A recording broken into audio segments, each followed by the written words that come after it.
My son and his wife posted a photo drinking mimosas on the deck of the world's largest cruise ship. The caption read, "Family vacation, just the three of us." They were right about the number 3.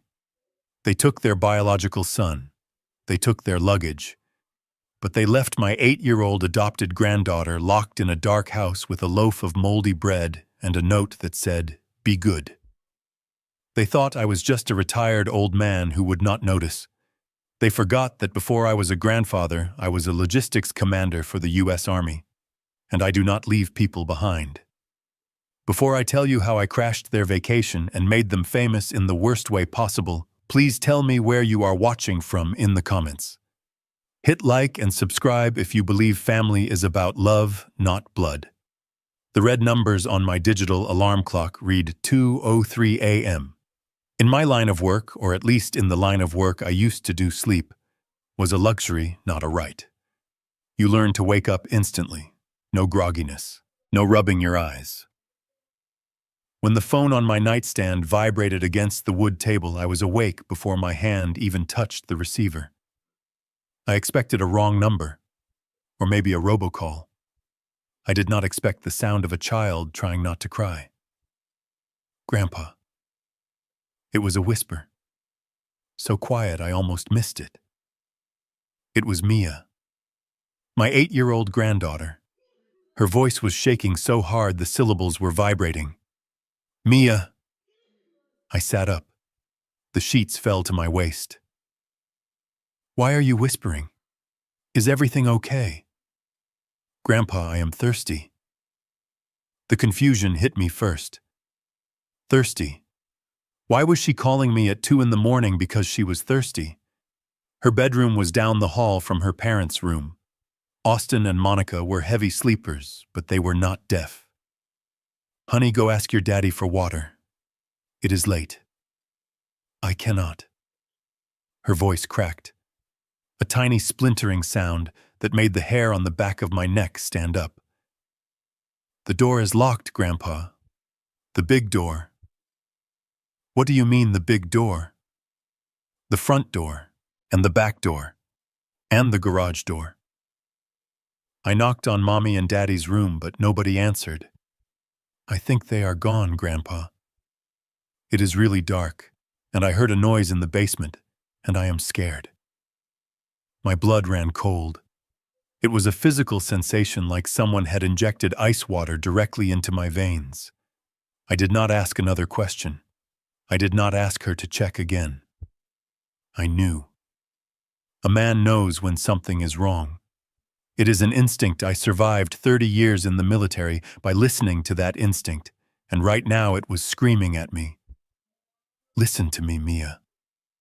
I was already out of bed, pulling on my trousers with one hand, holding the phone with the other. "I want you to go into your closet. Take your blanket. Close the closet door and sit there. Do not come out until you hear my voice. Do you understand?" "Yes, Grandpa. I am coming. Stay on the line if you want, but do not make a sound." I did not bother with socks. I shoved my feet into my boots and grabbed my keys. Then I paused. I opened the top drawer of my nightstand and took out my Sig Sauer. I checked the chamber. Loaded. I did not know what was waiting for me at Austin's house. Maybe it was a break-in. Maybe they were hurt. But if someone was in that house frightening my granddaughter, I was not going to greet them with a handshake. I drove the 20-minute route in 12. My truck tore through the suburban silence, ignoring stop signs when the intersections were clear. The phone lay on the passenger seat, the line open but silent. Every mile I drove, my mind raced. Austin was my son. He was soft. He had always been soft. He cared too much about what people thought about him. But Monica, my daughter-in-law, she was different. She was cold in a way that pretended to be warm. I pulled into their driveway, and my headlights swept across the front of the house. It was dark, completely dark. Not even the porch light was on. But the most chilling detail was the driveway itself. It was empty. Austin's SUV was gone. Monica's sedan was gone. The silence of the house was heavier than the darkness. I killed the engine and grabbed the spare key I kept in my glove box. I ran to the front door. My grip on the pistol in my pocket tightened. I unlocked the door and pushed it open. "Mia!" I called out. My voice boomed in the entryway. Silence. I flipped the light switch. Nothing happened. The power was out. No. Not out. Shut off. I could see the breakers on the wall panel near the kitchen were flipped. Who shuts off the power when they leave a child at home? I used the flashlight on my phone. The beam cut through the stale air. The house felt abandoned. It had that smell of a place where life had stopped. I moved toward the stairs, but then I remembered my order. The closet. I took the stairs 2 at a time. I went straight to Mia's room. It was the smallest room in the house. The guest room was bigger. The office was bigger. Leo's room, the biological son, was twice this size, filled with every toy imaginable. Mia's room was bare. A bed. A dresser. "Mia, it is Grandpa." The closet door creaked open. A tiny figure emerged from the shadows. She was clutching a teddy bear that had seen better days. Its ear was torn and the stuffing was coming out. I recognized it. I had bought it for her the day the adoption was finalized 3 years ago. It was the only toy I could see in the room. She launched herself at me. She was trembling so violently, her teeth were chattering. I holstered my weapon and scooped her up. She felt light, too light, like a bird that had not eaten in days. "Shh, I have got you." I held her tight, feeling her tears soak into my flannel shirt. "You are safe now." I carried her downstairs. I needed to understand. Where were they? People do not just vanish. I walked into the kitchen. The beam of my flashlight swept across the marble countertops Monica was so proud of. That was when I saw it. A piece of yellow notebook paper taped to the refrigerator. My hand shook as I pulled it off. I shined the light on the handwriting. It was Monica's loopy, artistic script, the kind she used for her thank you cards. "Mia.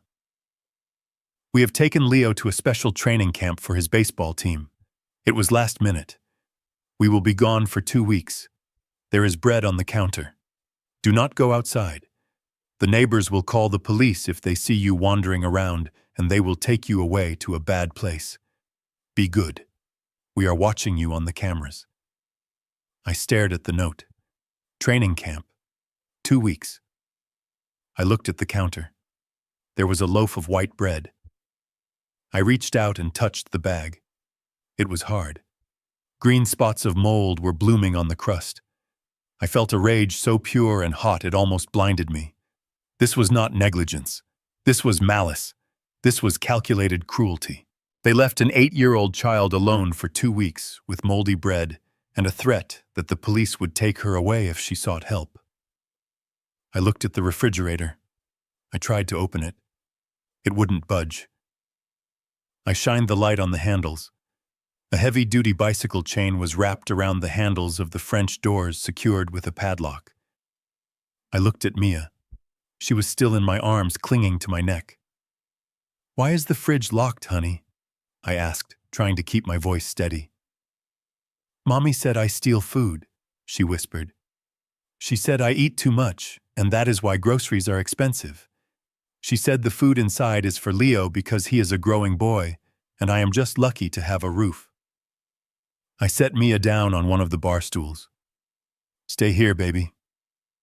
I went out to my truck and grabbed the bolt cutters from my toolbox. I walked back inside. The metal snapped with a loud crack that echoed through the empty house. The chain rattled to the floor. I pulled the doors open.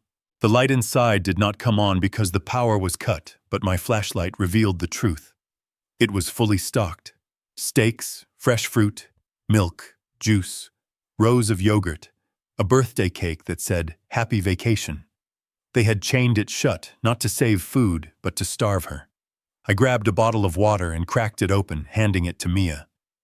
She drank it in one long gulp, gasping for air when she finished. "We are leaving," I told her. "Pack your bag." "Actually, do not pack anything. We will buy you new clothes. Better clothes. Leave everything here." I drove her back to my house. The drive back was different. I was not panicked anymore. I was focused. The kind of focus I used to have when I was planning a supply line through a hostile zone. I made her a bowl of tomato soup and a grilled cheese sandwich. She ate it like it was the finest meal she had ever tasted. I watched her eat, and every bite she took was another nail in the coffin of my relationship with my son. After she fell asleep in the guest room wrapped in a clean duvet, I went into my study. I did not sleep. I could not sleep. I sat at my mahogany desk and opened my laptop. I needed to know where they were. Training camp was a lie. Austin hated baseball and Leo was terrible at it. I logged into Facebook. Nothing on Austin's page. He was smart enough to stay quiet. But Monica could not breathe without posting about it. Her life was a performance and she needed an audience. I went to her Instagram. Her profile was public. And there it was, posted 4 hours ago. A picture of the three of them.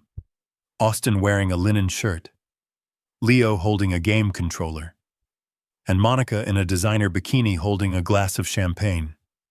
The background was unmistakable. The massive water slides, the ocean view. The caption read, "Finally some peace. Royal Caribbean icon of the seas. 15 days of bliss with my boys. No distractions, just us. Hashtag family first. Hashtag luxury life. Hashtag blessed. No distractions." That is what she called Mia. A distraction.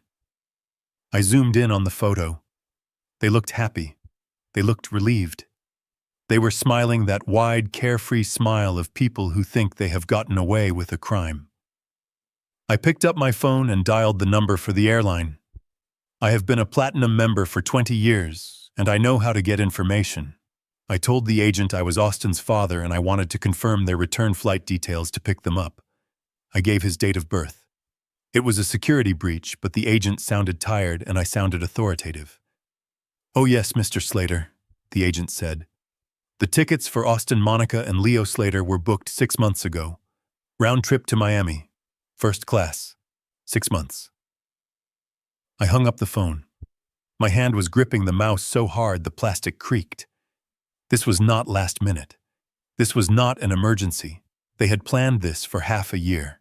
For 6 months, they sat at the dinner table with Mia, knowing they were going to leave her behind like a piece of unwanted furniture. They had saved money. They had booked tickets. They had probably bought that bicycle chain weeks ago. I looked at the calendar on my wall. Today was Tuesday. The ship had just left the port of Miami yesterday. Their first stop was Nassau, Bahamas tomorrow. I looked at the photo of my son one more time. He looked like me. He had my eyes, my chin. But he did not have my spine. He was a coward who let his wife abuse a child because it was easier than fighting her. I closed the laptop. The sad grandfather who wanted everyone to get along died in that cold, dark kitchen tonight. Bill Slater, the logistics commander, was back. I opened my safe. I moved past the stack of bonds and the deed to my house. I reached to the back where I kept my emergency cash. A thick stack of $100 bills wrapped in a rubber band. I call it my war chest. I counted out $10,000. Then another 10. "I am not just going to rescue Mia," I whispered to the empty room. "I am going to destroy their vacation. I am going to destroy their reputation. And then I am going to take my granddaughter back forever." I booked 2 tickets to Nassau, one way. The sun was just starting to rise, turning the sky a blood red. It was fitting. Because I was coming for blood. The automatic sliding doors of the departures terminal parted, and a wall of noise hit us instantly. It was the specific frequency of travel chaos. Crying babies, rolling suitcases clattering over tile, the droning voice of the intercom announcing delays. For most people, this environment is a headache. For me, it was just another logistical puzzle to solve. I held Mia's hand tightly. Her palm was sweating. She was wearing a t-shirt I had bought her at a 24-hour superstore on the way to the airport because we had left her clothes behind in that house of horrors. It was pink and slightly too big, but she looked clean. She looked cared for. That was all that mattered. We joined the line for the check-in counter. It was long, winding back and forth between the tensile barriers like a snake. The digital board above us flashed the flight information. Miami to Nassau, departing in 2 hours. We were cutting it close, but in my experience, the best missions are the ones where you do not have time to overthink. I looked down at Mia. She was staring at her feet, avoiding eye contact with the other travelers. "Grandpa, are you sure we can go?" she asked softly. "Mommy said tickets cost $1 million. I squeezed her hand. "Mommy lies, Mia. We are going." We finally reached the front of the line. The agent was a young woman with tired eyes and a name tag that read, Sarah. She looked like she had been yelled at 5 times already this morning. I gave her my most polite smile, the one I used to reserve for generals and diplomats. 2 one-way tickets to Nassau, please. First class if you have it. Mia's eyes widened. First class. To her, that was a concept from movies, not real life. Sarah typed on her keyboard, her long acrylic nails clicking rhythmically. She asked for my passport and Mia's birth certificate, which I luckily kept in my own safe deposit box. I handed them over along with my platinum credit card, the heavy metal card that had a limit higher than most people's annual salary. I had built my credit score with the same discipline I built my career. I paid everything in full. Always. Sarah swiped the card. She waited. I watched her face. I saw the micro-expression before she even spoke. It was a slight frown, followed by a tilt of the head. "I am sorry, sir," she said. The card was declined. The words hung in the air between us. Behind me, a man in a business suit sighed loudly, checking his watch. I felt a prickle of heat on the back of my neck. "Try it again, please," I said calmly. "There must be a mistake. I have a 0 balance on that card." She nodded and swiped it again. This time she typed in the numbers manually. She hit enter. A long pause. Then she looked up at me with something worse than annoyance. Pity. "It is declined again, sir. It says do not honor. You might want to call your bank." The man behind me groaned. "Buddy, if you cannot pay, move aside. Some of us have places to be." I turned around slowly. I did not raise my voice. I just looked at him with the same look I used to give fresh recruits who forgot to polish their boots. The look that says I have survived wars, do not test me over a boarding pass. He shut his mouth and looked down at his phone. I stepped to the side of the counter, but I did not leave. Mia was trembling. "Did I do something wrong, Grandpa?" she whispered. "No, honey. This is just a computer error. Stand right here next to my leg." I pulled out my phone and dialed the priority number on the back of my card. It rang once. "This is William Slater. Authorization code Zulu Tango 9er. Why is my card being rejected?" "Mr. Slater." The voice on the other end was smooth, professional. "We put a freeze on the account due to suspicious activity. We noticed a large cash withdrawal at a branch counter yesterday afternoon that drained the available liquid limit. Since it was an in-person transaction, we assumed it was you, but the subsequent travel purchase flagged our fraud algorithm." I froze. A cash withdrawal. In person. I did not make a withdrawal. I said, my voice dropping an octave. "How much?" $25,000, sir. It was done at the branch on Main Street. The teller verified the signature on file. I closed my eyes. Main Street. That was where Austin worked. He was not just a customer, he was the branch manager. He knew the tellers. He knew the protocols. And he knew exactly how to forge my signature, because he had spent his whole life practicing it on report cards he did not want me to see. The betrayal hit me harder than the financial loss. It was not just theft. It was an execution. He had cleaned me out to fund his paradise. He wanted to make sure that even if I found out about Mia, I would be too broke to do anything about it.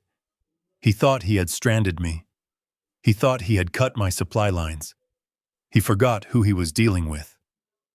"Sir, do you want to dispute the charge?" the banker asked. "No," I said coldly. "Leave it. I will handle it personally." I hung up. I looked at Sarah, the ticket agent. She was already waving the rude businessman forward. "Excuse me," I said, stepping back in front of him. "I am not finished. Sir, if the card is declined, there is nothing I can do." Sarah said, her patience wearing thin. I did not argue. I did not beg. I simply knelt down on one knee right there on the polished airport floor. Mia looked at me confused.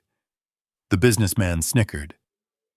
"Look at this, the old guy is praying," he mocked. I ignored him. I reached down to my left boot. It was a habit from my first tour in the 70s. You never trust a bank in a war zone. You never trust a pocket that can be picked. You trust your boots. I unlaced the leather straps. I reached deep inside past the ankle support into a hidden lining I had sewn myself. I pulled out a thick envelope wrapped in plastic. I stood up and placed the envelope on the counter. The thud it made silenced the businessman. I tore open the plastic. Inside was a stack of $100 bills. Fresh, crisp, uncirculated. My emergency fund. My war chest. I counted out the money. 1,000. 2,000. I kept counting until the pile on the counter looked like something from a drug bust. "I believe this is legal tender," I said, keeping my voice flat. "2 first-class tickets to Nassau. And I want the window seats." Sarah stared at the cash. Then she stared at me. She swallowed hard. "Yes, sir." "Of course, sir." She started counting the money, her hands shaking slightly. The rude businessman behind me was dead silent. I turned to look at him.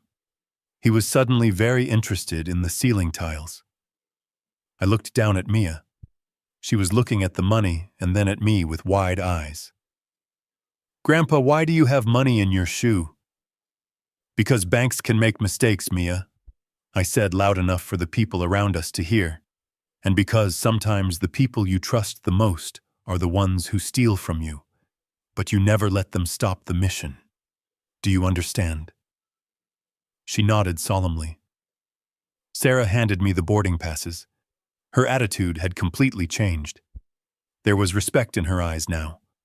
Or maybe fear. I did not care which. "Thank you, Mr. Slater. Have a safe flight." I took the tickets. I took Mia's hand. We walked toward security. I could feel the weight of the remaining cash pressing against my ankle. It was uncomfortable, but it was a good pain. It was the feeling of ammunition. Austin thought he had disarmed me. He thought he had left me helpless. But all he had done was force me to go back to my roots. I was not just a grandfather anymore. I was a soldier deploying to a hostile theater. And I had just secured transport. The seatbelt sign dinged off with a soft chime that sounded like a bell marking the beginning of a new round in a boxing match. We were leveling off at 30,000 feet, leaving the gray clouds of the East Coast behind and piercing into the brilliant, unyielding blue of the upper atmosphere. I adjusted my seat, reclining it just enough to ease the ache in my lower back, an ache that had more to do with the tension of the last 12 hours than my age. Next to me, Mia sat rigid in her leather seat. In first class, the seats are like armchairs, wide and enveloping, designed to make you forget you are hurtling through the air in a metal tube. But Mia looked swallowed by it. Her legs dangled inches above the floor, her new sneakers swinging slightly with the vibration of the aircraft. She had not let go of the armrest since takeoff. Her knuckles were white. A flight attendant moved down the aisle. She was an older woman, with silver hair, and a smile that reached her eyes, the kind of professional warmth that usually puts people at ease. She stopped at our row, pushing a cart that smelled of fresh coffee and warmed sugar. "Good morning, Mr. Slater," she said, checking a digital tablet. "And good morning to you, young lady. Can I get you something to drink? We have fresh orange juice, apple juice, soda, or hot chocolate. And we have warm chocolate chip cookies coming out of the oven in just a minute." I looked at Mia, expecting her eyes to light up. Any 8-year-old I knew would have jumped at the mention of warm cookies and soda. But Mia did not smile. She flinched. It was a small movement, almost imperceptible, but I saw it. She shrank back into the leather, pushing herself deeper into the upholstery as if trying to disappear. "No, thank you," she whispered. Her voice was barely audible over the hum of the engines. I frowned. "Honey, you have not eaten anything since that grilled cheese sandwich hours ago. Have some juice. Get a cookie." Mia shook her head vigorously, her dark hair whipping across her face. "I am not hungry, Grandpa. I am fine." Just then her stomach gave a loud, undeniable growl. It was the sound of an empty belly, a sound that betrayed her polite refusal. The flight attendant smiled gently, not wanting to embarrass her. "I will leave some snacks right here on the console, just in case," she said, placing a bowl of warm mixed nuts and a glass of apple juice on the tray table. "Just in case you change your mind." She moved on to the next row. I waited until she was gone, then I turned in my seat to face my granddaughter. I reached out and covered her small, trembling hand with my own. My hand was rough, calloused from years of working in the yard and decades of military service. Her hand was fragile, cold, and clammy. "Mia, look at me," I said, my voice soft but firm. "Why are you lying to me? I know you are hungry. Why did you say no?" She looked down at her lap, picking at a loose thread on her jeans. She chewed her lip nervously.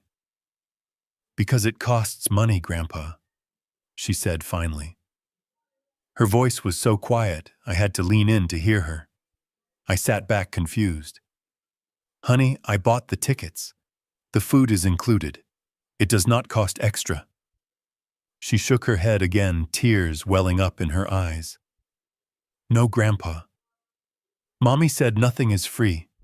She said that when we go places, I have to be careful because I am expensive.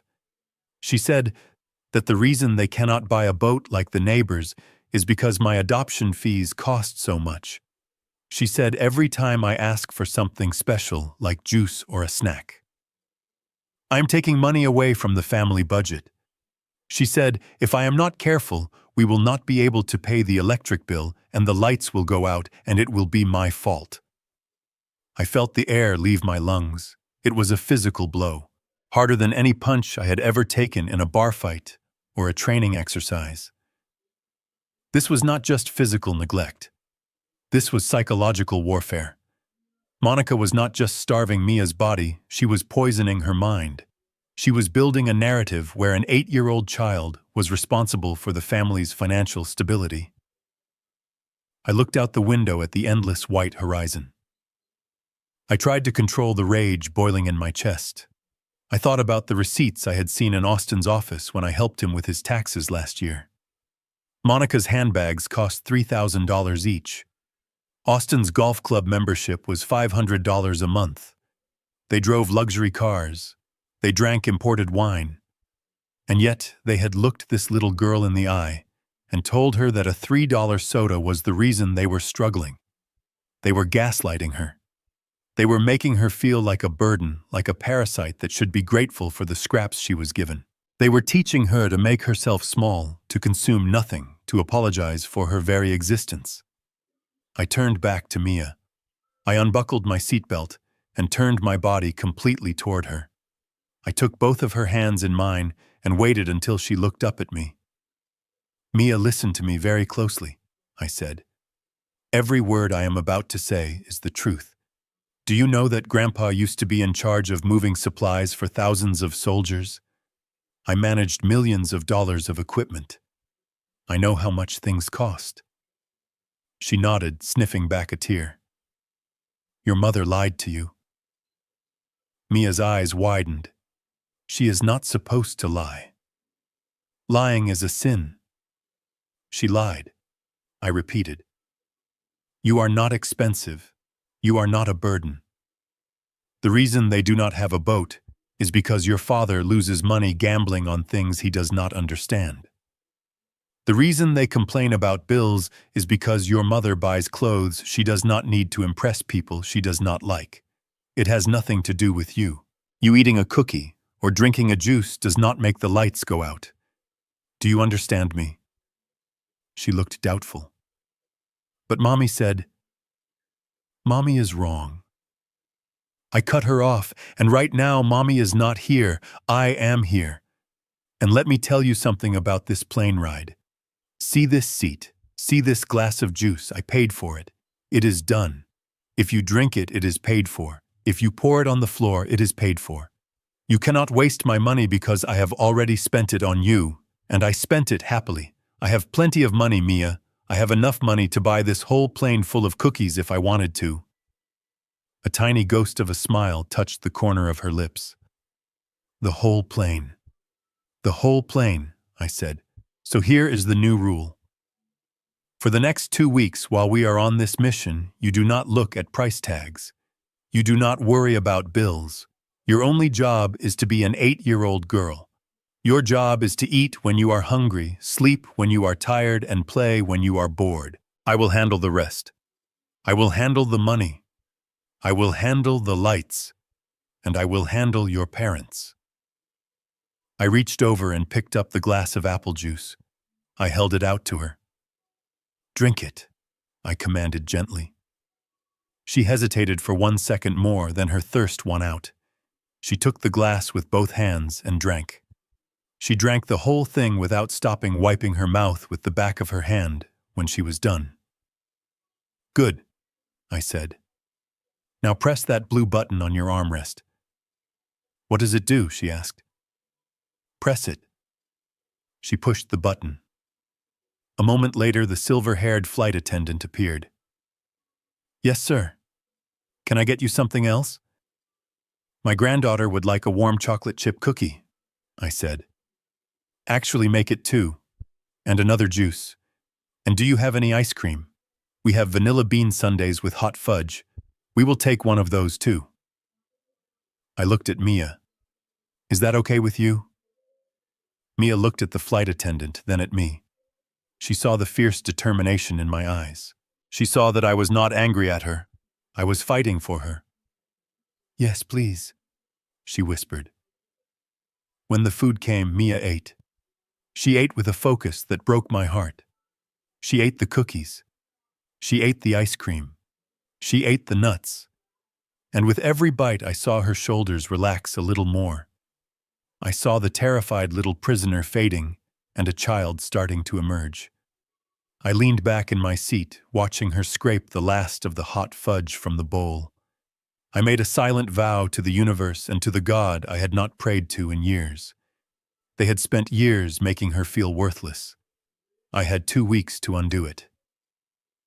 "Mia," I said. She looked up, chocolate smeared on her cheek. "Yes, Grandpa. I want you to remember this feeling. Being full, being safe, being warm, because this is how it is going to be from now on. No one is ever going to lock a fridge on you again. No one is ever going to tell you that you are too expensive to love. Not while I am breathing." She looked at me for a long time, studying my face, searching for any sign of deception. Then she nodded slowly. "Okay, Grandpa," she said. We hit a patch of turbulence then. The plane dipped suddenly, and the seatbelt sign chimed back on. Mia gasped and reached for my hand again. I held it tight. I did not flinch. I was a rock. I would be her rock. The turbulence was just beginning. The real storm was waiting for us in Nassau, and I was ready to fly straight into it. The humidity in Nassau hit us like a wet towel the moment we stepped out of the air-conditioned airport terminal. It was not the pleasant warmth of a tropical vacation. It was a suffocating heavy heat that smelled of diesel fumes roasting asphalt, and too many bodies pressed into too small a space. We took a taxi to the cruise port. The driver was a man with gold teeth who wanted to talk about the weather and the best places to buy rum cakes. I ignored him. I sat in the back seat with Mia watching the colorful blur of the island whip past the window. My mind was not on the scenery. It was calculating timelines. The Icon of the Seas had docked at 7 this morning. It was scheduled to leave at 5 in the afternoon.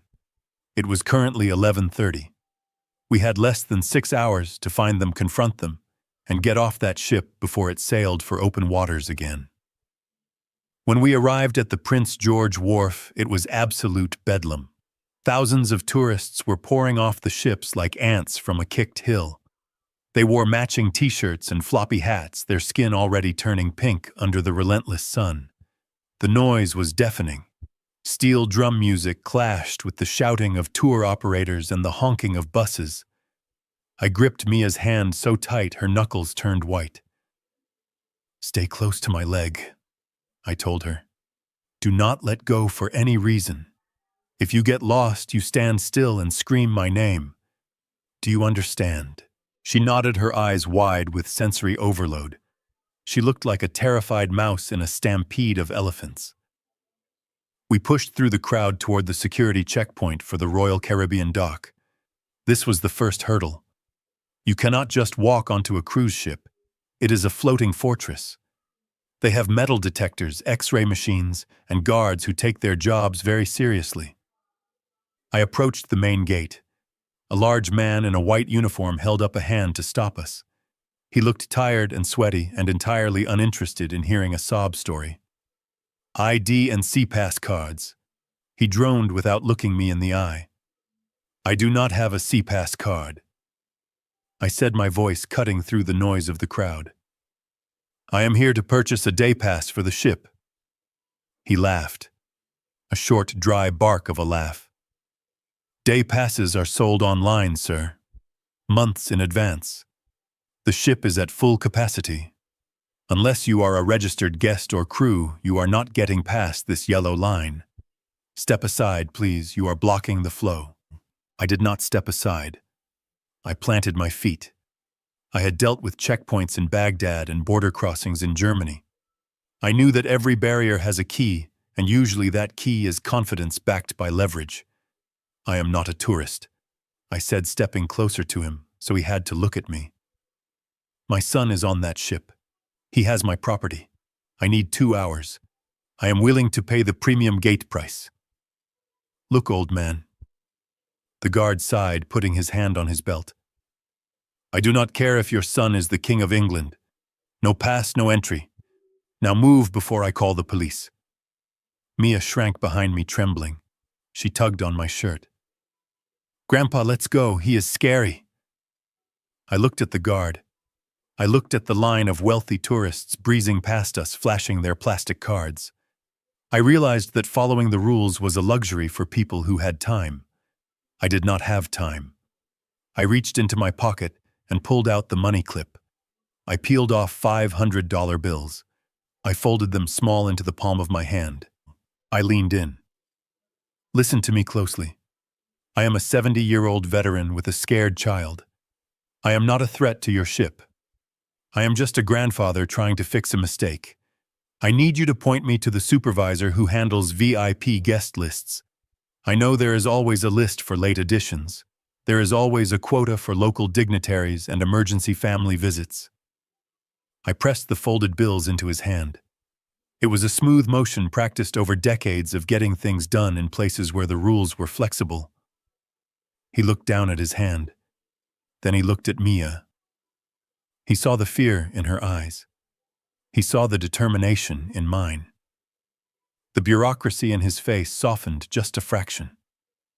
"Go to the blue tent on the far left," he muttered, pointing away from the main crowd.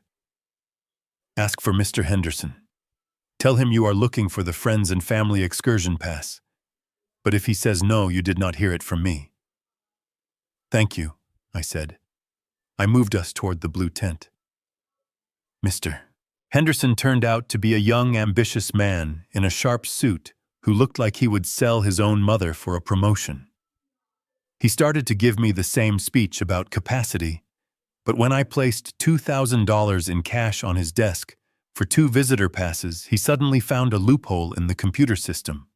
It took 20 minutes of typing, scanning passports, and issuing temporary badges. 20 minutes that felt like 20 years. But finally, he handed me 2 lanyards with plastic cards. "These are valid until 4:30, he warned. "If you are not off the ship by then, you will be sailing to Mexico." I put the lanyard around Mia's neck. It looked huge on her. We walked down the long pier. The heat was radiating off the concrete, making the air shimmer. And then the crowd parted, and we saw it. The icon of the seas. It was not a ship. It was a floating city, a monument to excess. It towered 20 decks high, blocking out the sun. It was painted in garish white and teal with water slides coiling around the top like colorful intestines. It was massive, loud, and arrogant. It was exactly the kind of thing my son Austin would love. It was a place where you could pretend the real world did not exist. I looked up at the balconies lining the side of the ship. Thousands of them. Somewhere in that metal belly, my son was drinking a cocktail paid for with his daughter's future. Somewhere in there, they were laughing. I adjusted the sunglasses on my nose. I checked the time. 12:15. I looked down at Mia. She was staring up at the ship, her mouth open. "Is that where they are, Grandpa?" she asked. "Yes," I said. "That is where they are.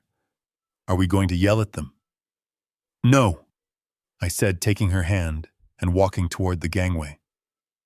"We are not going to yell. Yelling is for people who do not have a plan. We are going to teach them a lesson." We stepped onto the metal ramp. The sound of our footsteps on the steel was heavy and final. We were boarding the enemy vessel. The hunt was over. The ambush was about to begin. The dining hall on Deck 15 was a cathedral of gluttony. It was called the Windjammer Marketplace, but it looked more like a Roman orgy reimagined by a corporate accountant. The air was thick with the smell of melted butter, garlic, roasting meat, and the sugary chemical tang of artificial tropical punches. It was a sensory assault. Everywhere I looked, there were mountains of food, pyramids of chilled shrimp glistening under the halogen lights, carving stations where prime rib was sliced into thick slabs by men in tall white hats, towers of desserts that defied gravity. I held Mia's hand as we navigated through the maze of tables. She was walking with a limp, not because she was injured, but because she was overwhelmed. Her eyes darted from the overflowing plates of strangers to the floor. She had spent the last 2 days rationing a loaf of moldy bread, and now she was walking through a room where people were throwing away half-eaten steaks because they were too full to finish them. The waste was obscene. It was a physical manifestation of the entitlement that had almost killed my granddaughter. I scanned the room. It was crowded, but finding them was not difficult. You just had to look for the center of attention, or at least the people who were desperately trying to be the center of attention. I saw the ring light first. It was a small portable halo of white LED light clamped onto the edge of a table near the floor-to-ceiling windows. The best seat in the house, naturally. The light was pointed directly at a woman with perfectly coiffed blonde hair and a white linen dress that probably cost more than my truck. Monica. She was holding a glass of rose wine in one hand and gesturing with the other, talking animatedly to her phone screen. She was performing. She was selling the fantasy of the perfect mother, enjoying a well-deserved break. Sitting across from her was Austin, my son. He was wearing a floral shirt unbuttoned one too many buttons down. He looked sunburnt and soft. His face was flushed with alcohol, and he was laughing at something Monica was saying to her invisible audience. In front of him sat a silver platter that took up half the table. A massive bright red lobster steamed in its shell, surrounded by mussels and corn on the cob. And then there was Leo, my 10-year-old grandson. He was sitting at the end of the table, slumped over a tablet. He was wearing noise-canceling headphones completely checked out from his parents. In front of him was a plate of chicken nuggets and fries that had gone cold. He looked bored. He looked lonely. I felt a squeeze on my hand. I looked down. Mia had stopped walking. She was staring at the table. Her lower lip was trembling. "Grandpa," she whispered. "Is that Daddy?" "Yes, honey," I said. "That is Daddy. Is he going to be mad at us for coming?" I knelt down on one knee right there in the middle of the buffet line, blocking a man with a plate full of nachos. I looked her in the eye. "He has lost the right to be mad, Mia. He has lost the right to be anything but ashamed. You stay right behind me. Do not say a word. Just watch." I stood up. I adjusted my shirt. I checked the pocket where I kept the yellow note. The paper felt heavy like a lead weight. We moved forward. I approached them from behind Austin's chair. The noise of the restaurant was deafening, but as I got closer, the world seemed to go silent. All I could hear was Monica's voice. It was high-pitched and fake, the kind of voice people use when they are talking to puppies or social media followers. "We are just so blessed, you guys," she was saying into the camera. "Austin and I have been working so hard, and we just really needed this time to reconnect as a couple. It is so important to prioritize self-care. If you do not fill your own cup, you cannot pour into others, right?" She took a sip of wine and giggled. Austin reached out and grabbed a lobster claw. He cracked it open, and the sound was like a gunshot. Juice squirted onto his chin. He laughed, wiping it away with a cloth napkin. "This is the life, baby," he said. "This is the life." They were so wrapped up in their bubble of narcissism that they did not notice the 68-year-old man and the terrified little girl standing 2 feet away from them. They did not notice the shadow I cast over their table, blocking out the Bahamian sun. I waited. I wanted them to finish their sentence. I wanted them to fully commit to the lie before I shattered it. Monica smiled at the phone. "We miss the little ones, of course, but sometimes you just have to." She stopped. Her eyes had drifted past the phone screen and landed on me. Her smile did not fade immediately. It froze. It became a rictus of confusion. Her brain could not process the data. Bill Slater was in Florida. Bill Slater was an old man who watched TV and went to bed at 9. Bill Slater was not standing on the deck of the Icon of the Seas, looking like the angel of death. "Dad!" Austin choked. He dropped the lobster claw. It clattered onto the china plate. I did not speak. Not yet. Words were too easy. I wanted an action that they could not edit out of their video. I reached into my breast pocket. My hand moved slowly, deliberately. Austin flinched as if I were reaching for a weapon. In a way, I was. I pulled out the yellow piece of notebook paper. The tape was still on the corners. The edges were still jagged where I had ripped it off the refrigerator door. I smoothed it out in my hand. Monica's phone was still recording. The comments were probably flying up the screen asking who the angry old man was. She didn't move to turn it off. She was paralyzed. I took a step forward and slapped the paper down right in the center of Austin's plate. It landed directly on top of the steaming lobster tail. The grease from the butter immediately started to soak into the papers, turning the yellow fibers translucent.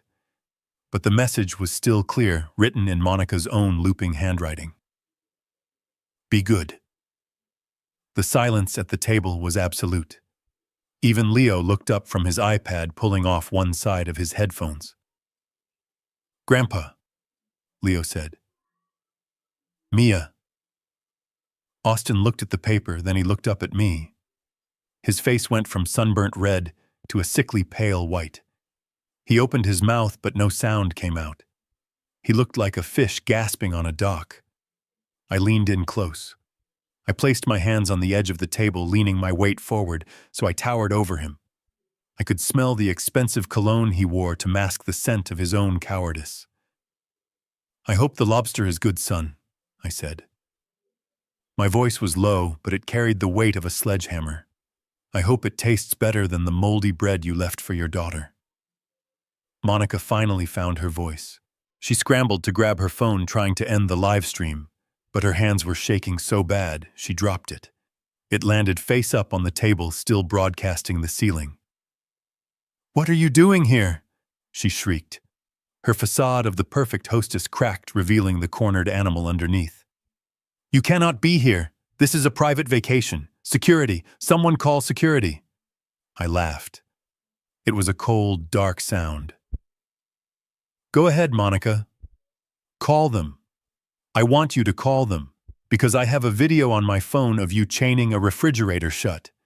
And I think the Bahamian police and the thousands of people currently watching your little live stream would be very interested to see it." Austin stood up, knocking his chair over. "Dad, please. Let's not do this here. People are watching. Sit down," I barked. It was the voice I used to command battalions. Austin sat. He collapsed back into his chair as if his strings had been cut. I beckoned Mia forward. She stepped out from behind me, clutching her teddy bear. She looked small against the backdrop of the ocean, but she stood her ground. "Look at her, Austin." I pointed a finger at Mia. "Look at your daughter. You told her you were going to a training camp. You told her she was too expensive to bring along.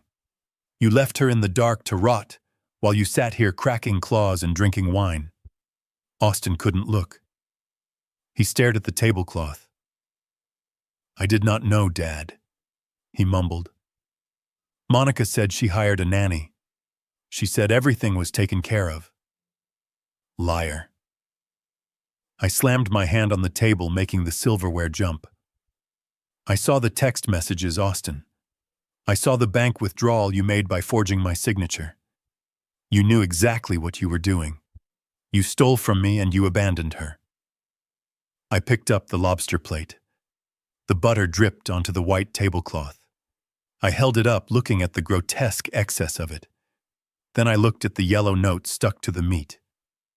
"Be good." I read the note aloud. I dropped the plate back onto the table. It shattered. The sound of breaking china echoed through the dining hall. Conversations stopped. Heads turned. A hush fell over the room. "We are taking Leo," I said. "And we are taking Mia. You two can finish your meal.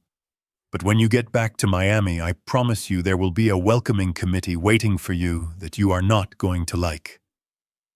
I turned to Leo. "Pack your things, son. We are moving to a different room." Leo didn't hesitate. He grabbed his iPad and stood up. He walked around the table and stood next to Mia. He didn't look at his parents. Austin put his head in his hands. Monica stared at the shattered plate, the yellow note now swimming in a pool of butter and broken ceramic. "Enjoy the cruise," I said. I took Mia's hand with my left and Leo's hand with my right. We turned our backs on the window view. We turned our backs on the table. And we walked away, leaving them in the ruins of their own gluttony. The silence that followed the shattering of the lobster plate lasted exactly 3 seconds. In the military, we call this the calm before the contact. It is that brief, breathless moment when the enemy is processing the shock of the ambush before their survival instincts kick in. I expected Austin to speak. I expected him to apologize or to beg or even to get angry. But Austin did nothing. He shrank into his floral shirt, a spineless jellyfish of a man who was terrified of confrontation. But Monica was not a jellyfish. She was a viper, and I had just stepped on her tail in front of her entire digital audience. She did not cry immediately. First her eyes narrowed. She looked at the phone that was still recording face up on the table. She looked at the faces of the diners around us who were staring with open mouths. She realized that her carefully curated narrative of the perfect vacation was dissolving. She had two choices. She could admit she was a monster who abandoned a child, or she could paint me as the villain. She chose the villain, help. She screamed. It was a blood-curdling sound, a theatrical, piercing shriek that was designed to trigger every primal protective instinct in the room. He is taking them. He is kidnapping my children. Someone help me, please. She threw herself across the table, knocking over the wine bucket. Ice and water spilled everywhere, soaking the tablecloth and dripping onto the floor. She did not care. It was part of the set dressing. She scrambled toward us, grabbing Leo's arm with a grip that looked painful. Let go of him. She hissed at me, then looked up at the crowd with tears suddenly streaming down her face. Please, he is not well. He is having an episode. The atmosphere in the room shifted instantly. A moment ago, I was the righteous grandfather exposing a sin. Now, to the uninformed observers, I was a crazy old man, dragging two terrified children away from their weeping mother. I felt the change in the air pressure, the hostility radiating from the surrounding tables. Monica, stop this, I said, keeping my voice low and controlled. Do not make this worse. She ignored me.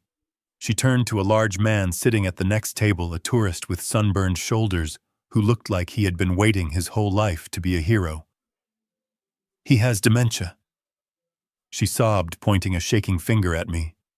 He thinks it is 20 years ago. He broke into our house. He took my daughter. Look at her. Look at how scared she is. Mia, come to mommy, baby. Come here before he hurts you. Mia froze. Her small hand was sweating in mine. She looked at Monica, then she looked at me. She was terrified, but not of me. She was terrified of the woman who had locked her in the dark. But to the crowd, her fear looked like the reaction of a victim being held by her captor. I tightened my grip on her hand gently. Stay with me, Mia, I whispered. Hey, buddy. The sunburned tourist stood up, blocking my path. He was big. He wiped his mouth with a napkin and stepped into my personal space. Let the kids go. I looked him in the eye. I did not blink. Step aside, son. This is a family matter. It does not look like a family matter. It looks like you are harassing this lady, the man said, puffing out his chest. More chairs scraped against the floor. Other men were standing up now, emboldened by the first. A wall of bodies was forming between me and the exit. Phones were raised, recording every second. I could see the headlines already. Deranged veteran terrorizes family on cruise ship. I looked at Austin. He was still sitting at the table, picking at a hangnail. Austin! I barked. Tell them who I am. Tell them what you did. Austin looked up. His eyes darted around the room, seeing the angry mob, seeing his wife's performance. He saw the path of least resistance. If he supported me, he admitted to a crime. If he supported Monica, he was the victim. Dad, please. Austin said, his voice trembling just enough to sound convincingly heartbroken. Just put the kids down. We can get you help. I told you we would pay for the facility. You did not have to do this. The betrayal was so sharp I almost laughed. He was doubling down. He was using the lie about the nursing home, the lie he had used to try and steal my house, to discredit me now. The mob murmured in agreement. Oh, that is so sad. He belongs in a facility. Poor family. Monica saw she was winning. She lunged forward, not for Leo, but for Mia. She tried to snatch Mia's other hand.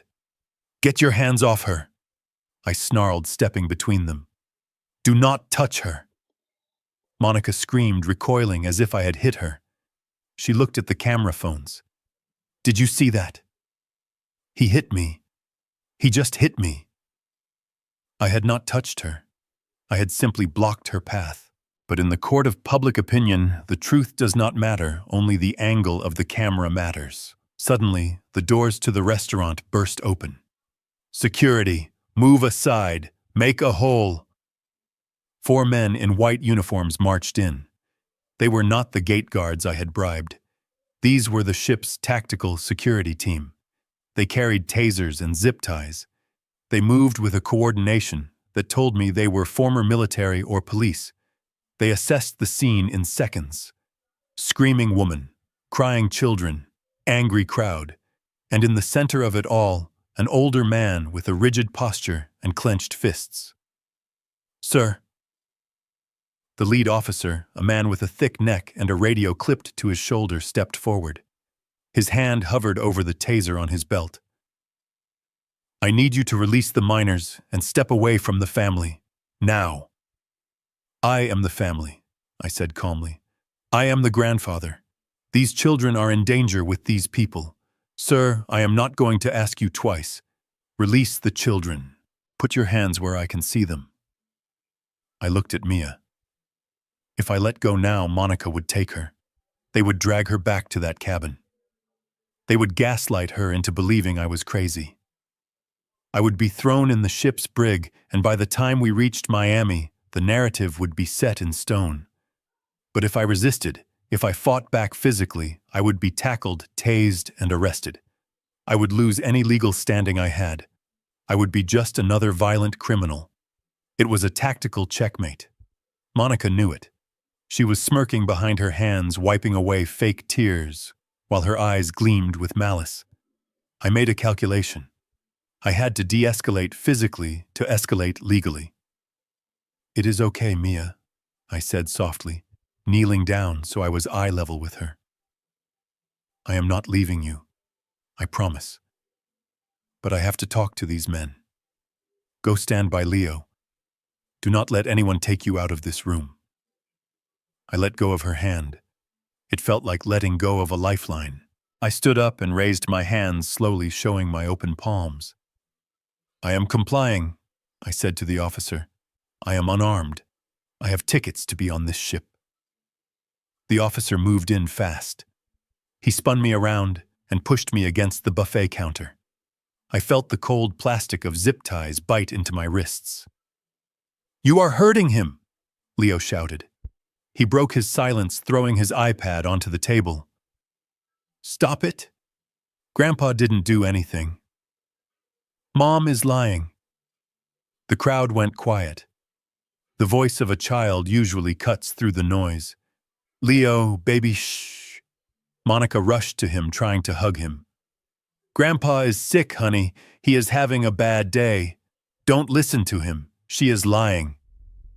Leo yelled, pushing her away. He pushed his own mother away with a force that surprised everyone. We left Mia. We left her at home with no food. Grandpa came to save her. Monica's face went pale. The sunburned tourist who had blocked my path looked confused. He looked from Leo to Monica. "What did the kid say?" Someone in the back asked. "Officer," I said, my voice pressed against the cold metal of the buffet. "Check my pocket." The breast pocket of my shirt. The officer hesitated. "Do it," I commanded. "Unless you want to be sued for unlawful arrest when this whole thing unravels." The officer reached into my pocket. He pulled out the yellow note. The note that was stained with lobster butter but still readable. "Read it," I said. "Read it out loud." The officer looked at the paper. He read the handwriting. "Mia, we have taken Leo to a special training camp. Be good. We are watching you on the cameras." He frowned. He looked at Monica. "Ma'am, is this your handwriting?" Monica stammered. Her eyes darted around the room. "No. I mean, yes." But he wrote it. He made me write it. He forced me. He is controlling. He threatened us. That is why we had to come on this cruise, to get away from him. It was a weak lie. A desperate lie. and for the first time the crowd wasn't buying it. You don't go on a luxury cruise to escape an abuser while leaving your child behind in his reach. I turned my head to look at Austin. "Austin," I said, "this is your last chance. Look at your son. Look at Leo. He is 10 years old and he has more courage than you. Are you going to let your wife lie to the police? Are you going to let your father be arrested for saving your daughter?" Austin looked at me. Sweat was pouring down his face. He looked at the zip ties on my wrists. He looked at the security guards. Austin started. "Shut up, Austin," Monica hissed. "Don't say a word." Austin closed his mouth. He looked down at his shoes. I closed my eyes. The pain of the zip ties was nothing compared to the pain of that silence. My son was gone. The boy I raised, the boy I taught to ride a bike and catch a ball, was dead. There was only this husk left, this hollow shell filled with fear and greed. Fine. I opened my eyes. "Officer, I have evidence. Hard evidence. I have the security footage from inside their house time-stamped from 2 days ago. I have the bank records of the money they stole from me to pay for this trip. And I have the recording of the call my granddaughter made to me at 2 in the morning, begging for water because her parents locked the fridge." I looked straight at Monica. Her smirk was gone. "I want to see the captain," I said. "And I want the FBI contact in Miami on the line. Because this is not a family dispute anymore. This is a federal crime scene." The officer looked at the note again. He looked at the terrified little girl clinging to her brother. He looked at the woman in the expensive dress, who was suddenly very quiet. "Uncut him," the officer said to his partner. "But keep eyes on him. We are going to the captain's office, all of us." The zip ties were cut. I rubbed my wrists.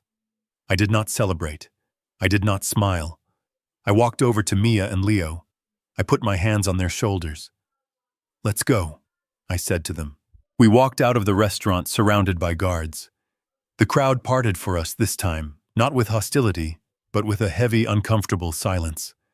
They didn't know who to believe yet. But they knew one thing. The party was over. The vacation was dead, and the real storm was just beginning. The security officer held my phone like it was a live grenade. The screen was cracked slightly at the corner, a scar from when I dropped it in the garage rushing to get to Mia, but the display was bright and clear. I had set the brightness to maximum. I wanted every pixel of their cruelty to be visible. I unlocked the device with my thumb. My hands were steady now. The adrenaline of the physical confrontation had faded, replaced by the cold precision of the objective. I navigated to the cloud storage app connected to the home security system. I selected the clip dated 2 days ago at 9:30 in the evening. "Volume up," I said to the officer. He pressed the side button. The video began to play. The timestamp in the corner counted the seconds of their betrayal. The angle was wide, covering the entire kitchen and living room area. In the video, the house was brightly lit. Suitcases were lined up by the door. Monica walked into the frame. She was wearing a white travel outfit, looking fresh and excited. She was holding a heavy coil of chain and a padlock. Austin followed her. He looked nervous, pacing back and forth. "Are you sure about this Monday?" Austin's voice on the recording was tinny but unmistakable. "What if there is a fire? What if she needs to get out?" "She will be fine, Austin. Stop being such a baby." Monica's voice cut through the speaker, sharp and dismissive. "She is not going to starve. There is a loaf of bread on the counter. That is more than she deserves after what she did to my white rug. Besides, if we leave the fridge open, she will eat everything. You know how she is. She is a bottomless pit. We are not paying to restock the whole house when we get back." On the small screen, Monica began to thread the bicycle chain through the handles of the stainless steel refrigerator. The metal clanked against the expensive appliance. She wrapped it tight once, twice, 3 times. Then she clicked the heavy padlock shut. She gave it a yank to test it. Perfect. She dusted her hands off. Now let's go, the taxi is here. And make sure you locked her bedroom door from the outside. I do not want her wandering around while we are gone. The video ended. The officer lowered the phone. He looked at the black screen for a long moment, then he looked up at Monica. His expression had changed completely. The professional detachment was gone. In its place was a look of pure, unadulterated disgust. It was the look you give to something you scrape off the bottom of your shoe. Is this real? He asked, his voice quiet and dangerous. Monica opened her mouth to speak, but no words came out. She looked around the room, searching for an ally, searching for anyone who would still believe her performance. But the audience had turned. The crowd of diners who had been ready to tackle me a minute ago were now staring at her with horror. The mothers in the room were clutching their own children tighter. The sunburned man who had blocked my path stepped back from Austin, as if he were contagious. "You locked a kid in a house," the sunburned man said. His voice broke the silence. "You chained the fridge." It was out of context. Monica screeched. Her voice was high and desperate, cracking under the strain. "You do not understand. She has food issues. The doctor said we have to control her intake. It was for her own good." Liar. The word came from a woman at a nearby table. She stood up, shaking with rage. "I am a pediatrician. There is no doctor on earth who prescribes a padlock and a loaf of bread for an 8-year-old. You are a monster." "Yeah, shame on you," another voice shouted. "Call the police." Someone else yelled. The room erupted. The murmurs turned into a roar of condemnation. Phones were raised again, but this time they were not recording a crazy old man. They were recording a child abuser. They were documenting the fall of the perfect family. Austin shrank back against the window. He looked like he wanted to jump into the ocean. He pulled at his collar, sweating profusely. "Dad," he whispered. "Dad, make them stop." "You made your choice, Austin," I said. I told you I would handle it." The officer spoke into his radio. His voice was urgent. "Control, this is Alpha 1. I have a code red situation in the Windjammer. I need the captain and the staff captain immediately. We have a confirm on child endangerment. I repeat, confirm. We need an isolation team." Monica lunged for the phone, trying to snatch it from the officer's hand. "Delete that," she screamed. "You cannot show that. That is private property. That is inside my house. You are violating my privacy." The officer caught her wrist. He did not twist it, he just held it firm. "Ma'am, do not touch me. Step back." Suddenly the crowd parted. A hush fell over the room again, but this was different. This was the silence of authority. Captain Johansson walked in. He was a tall man with silver hair and 4 gold stripes on his shoulder boards. He moved with the weight of maritime law. He did not look at the crowd. He did not look at the food. He looked straight at his security officer. "Report," the captain said. The officer handed him my phone. He played the video again. The captain watched it. He watched the chain. He heard the voice. He watched it all the way to the end without blinking. When it was finished, he handed the phone back to the officer. He turned to Austin and Monica. His face was like granite. "In 30 years at sea," the captain said, his voice low and resonant, "I have seen smugglers. I have seen brawls. I have seen people at their absolute worst. But I have never seen anything quite as cowardly as this. Captain, please." Monica tried to turn on the charm, batting her eyelashes. "It is a misunderstanding. My father-in-law, he is very vindictive. Be quiet." The captain's voice cracked like a whip. "You have no rights on this vessel anymore. You are not guests. You are liabilities. He turned to the security team. Escort Mr. and Mrs. Slater to the brig. They are to be confined to separate holding cells until we reach the port of Miami. They are not to have contact with anyone. Confiscate their devices. But we paid for a suite. Austin protested weakly. We paid $20,000. Your refund will be processed by the prison system, the captain said. Get them out of my sight. 2 guards stepped forward. They took Austin and Monica by the arms. There were no zip ties this time, just firm, unyielding grips. Monica began to scream as they dragged her toward the exit. She screamed that she was going to sue. She screamed that she was famous. She screamed that I had ruined her life. I watched them go. I watched my son being marched out of the restaurant, head bowed in shame, while the entire room booed and hissed. I felt a pang of sorrow deep in my chest, but I strangled it. He had made his bed. Now he had to sleep in it. The captain turned to me. His expression softened slightly, but he remained professional. Mr. Slater, he said, I assume you are the grandfather. I am, I said. And these are the children. Yes, sir. You have done a brave thing today, the captain said.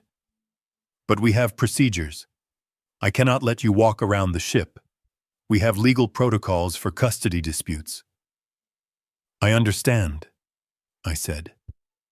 I am not asking for a vacation, Captain. I just want them safe. We have a guest cabin near the bridge. It is secure.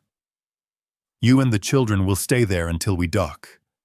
My staff will bring you food. Real food. He looked down at Mia. She was hiding behind my leg, clutching her bear. Young lady, the captain said, kneeling down. Do you like burgers? Mia nodded slowly. I will have the chef send up the biggest cheeseburger on the ship. And maybe a milkshake. Would you like that? Mia smiled. A real smile. Yes, please. The captain stood up. Follow me. We walked out of the dining hall. We walked past the tables of half-eaten food. We walked past the staring crowds. But this time, we walked with our heads high. I held Mia's hand on my left and Leo's hand on my right. The walk of shame for my son was a victory march for us. We were leaving the chaos behind.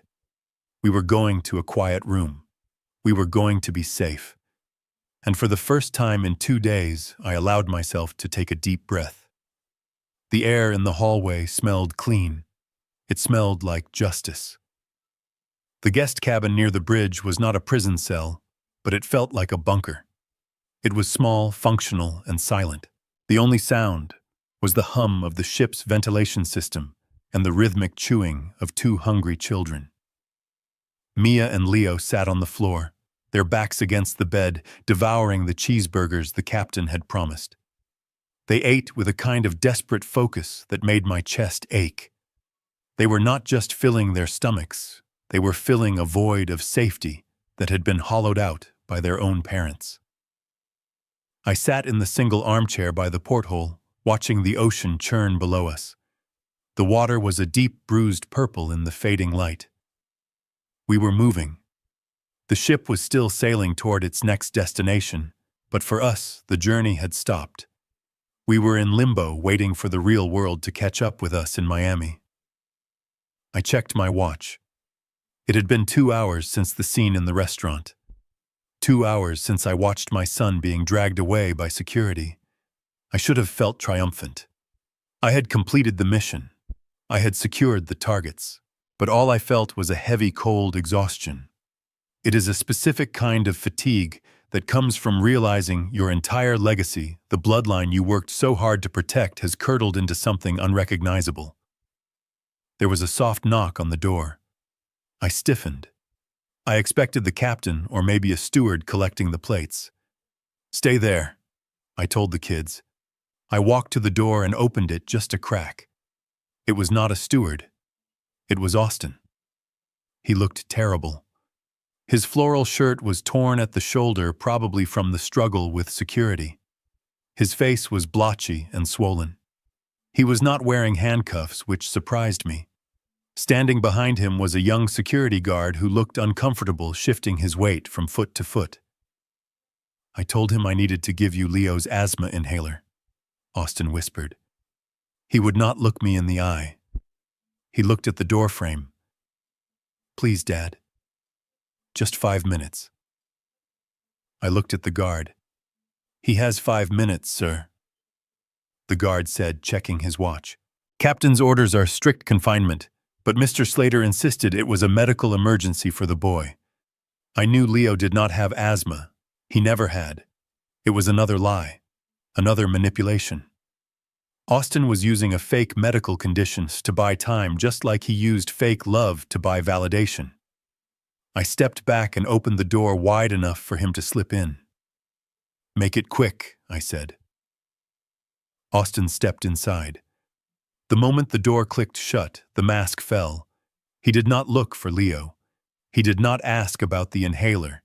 He did not even look at the children eating on the floor. He turned to me and grabbed my arm. His hands were clammy. "You have to drop the charges," he hissed. His voice was a frantic, desperate rattle. "You have to tell the captain it was a misunderstanding.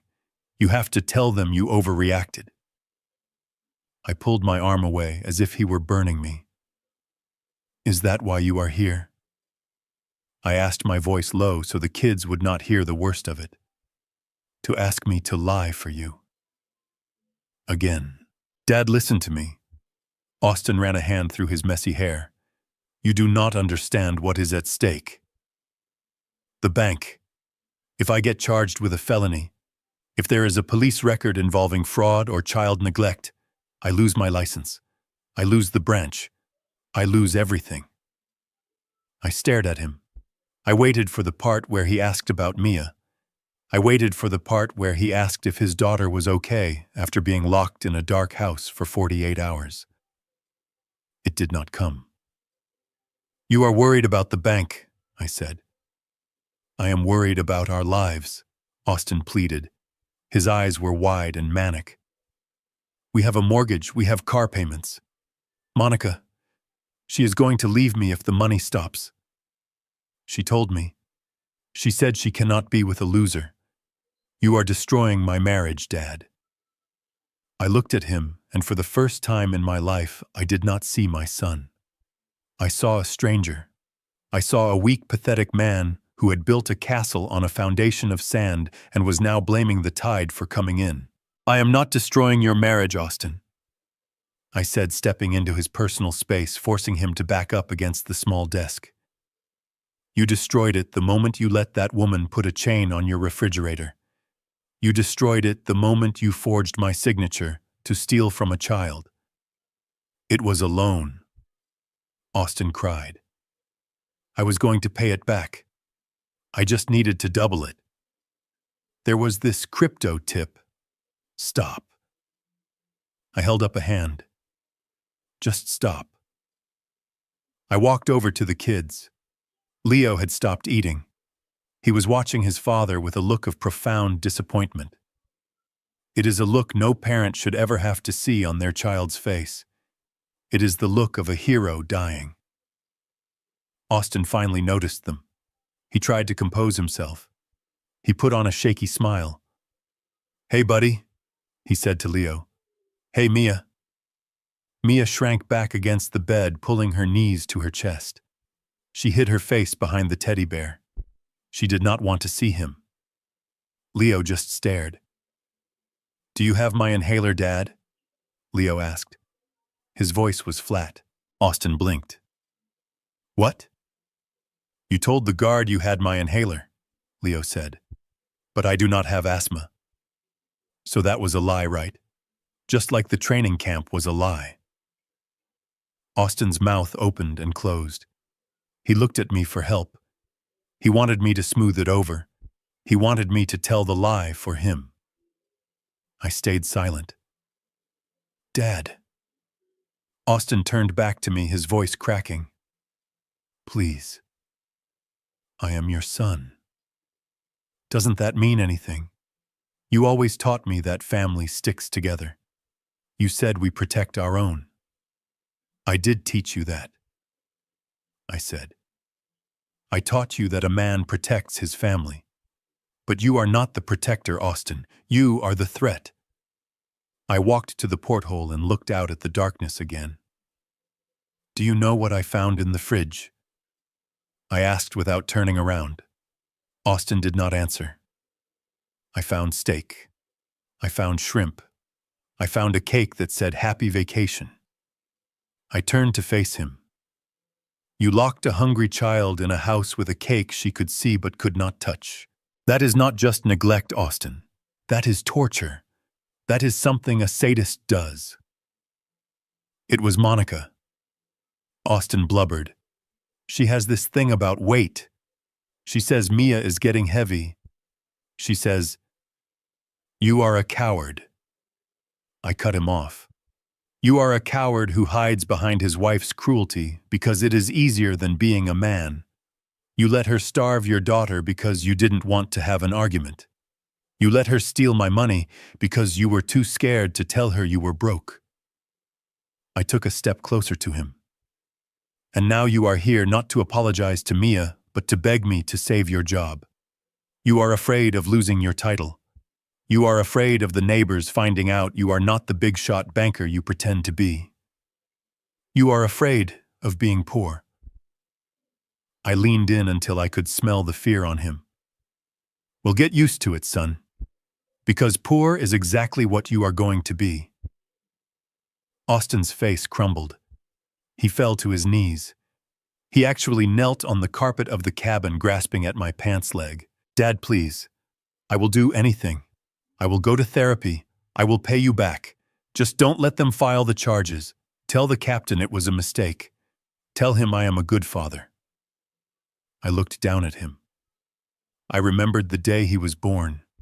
I remembered holding him in the hospital parking lot, promising to keep him safe. I realized now that keeping him safe had been my biggest mistake. I had shielded him from consequences his whole life. I had bailed him out of bad grades, bad debts, and bad decisions. I had created this monster by refusing to let him fail. I pulled my leg away. Stand up, I commanded. He stood up, sniffling, wiping his nose on his sleeve. I am not going to save you this time, Austin, I said. I am done. The bank is going to know. The police are going to know. And the world is going to know. You are going to lose the house. You are going to lose the cars. You are going to lose Monica because sharks do not stick around when the blood is in the water. But you will gain something. I pointed to the door. You will gain the truth. For the first time in your life, you are going to face the reality of who you are. Austin looked at me with hatred now.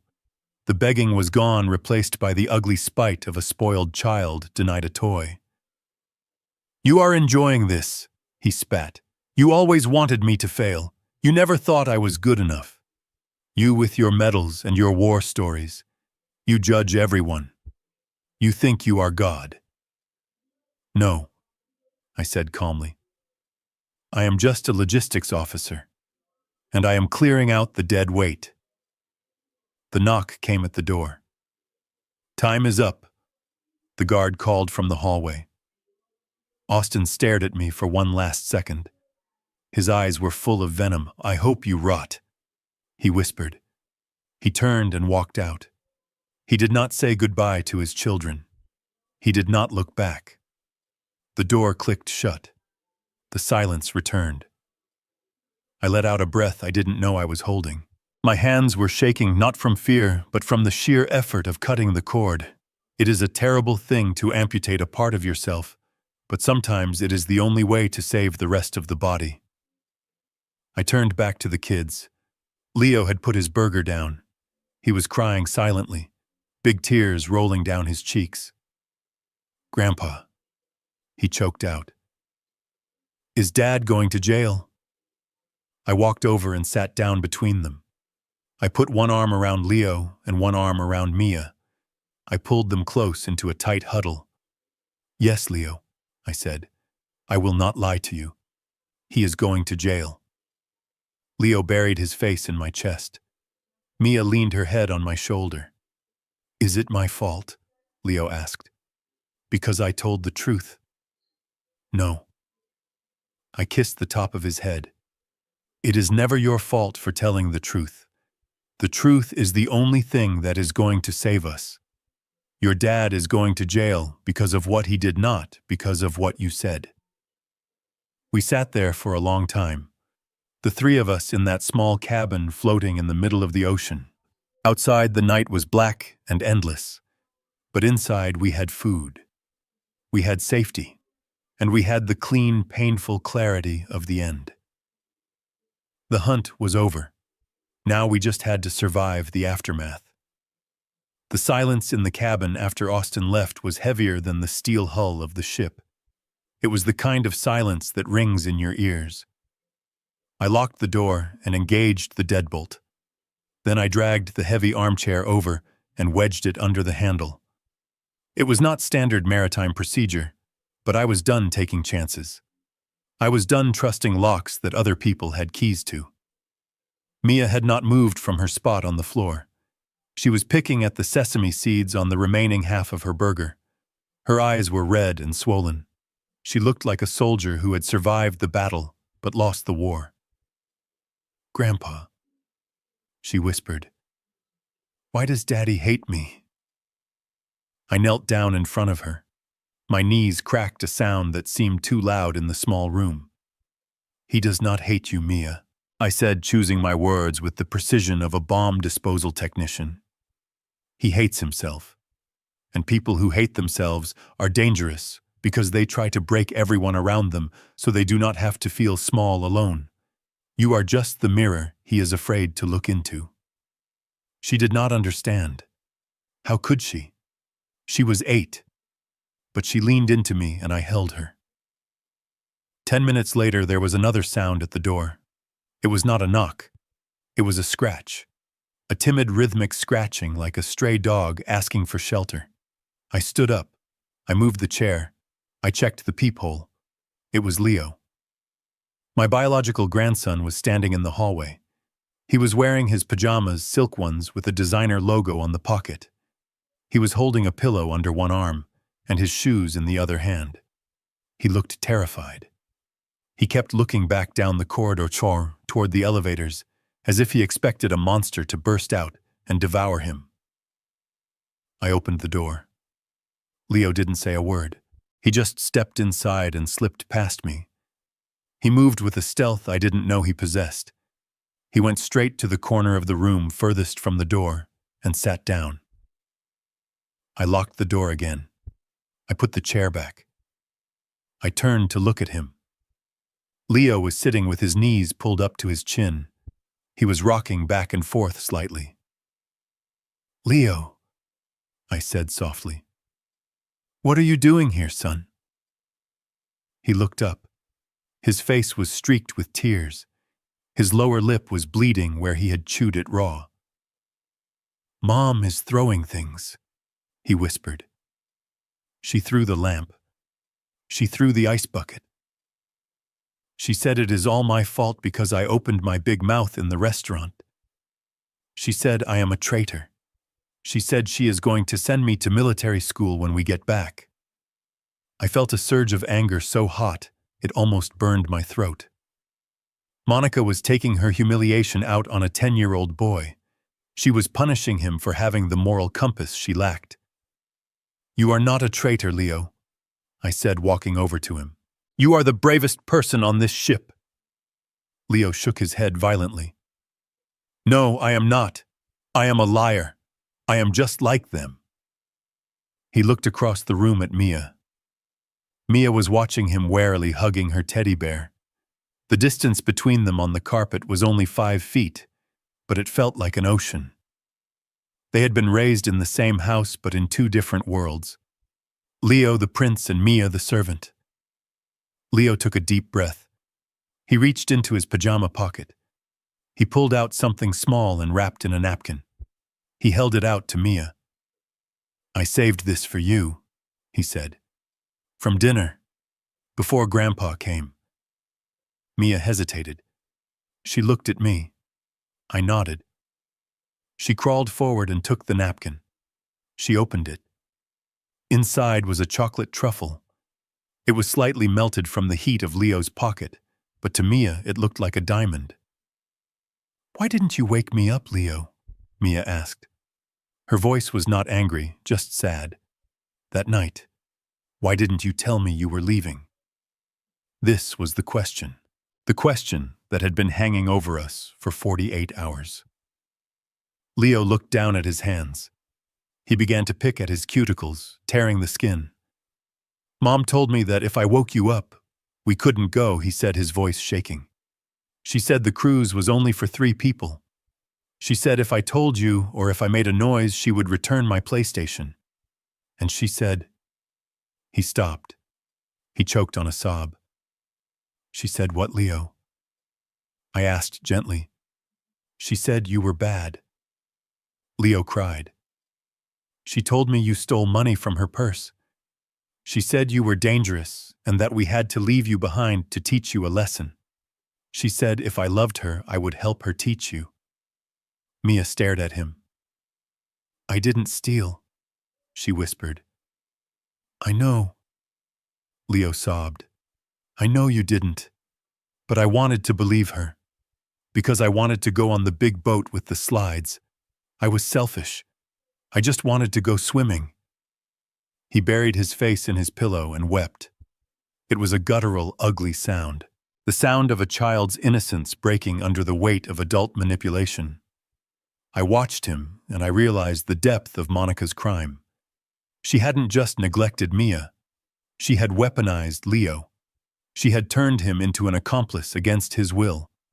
She had bought his silence with toys and poisoned his mind with lies, forcing him to choose between his sister and his mother's love.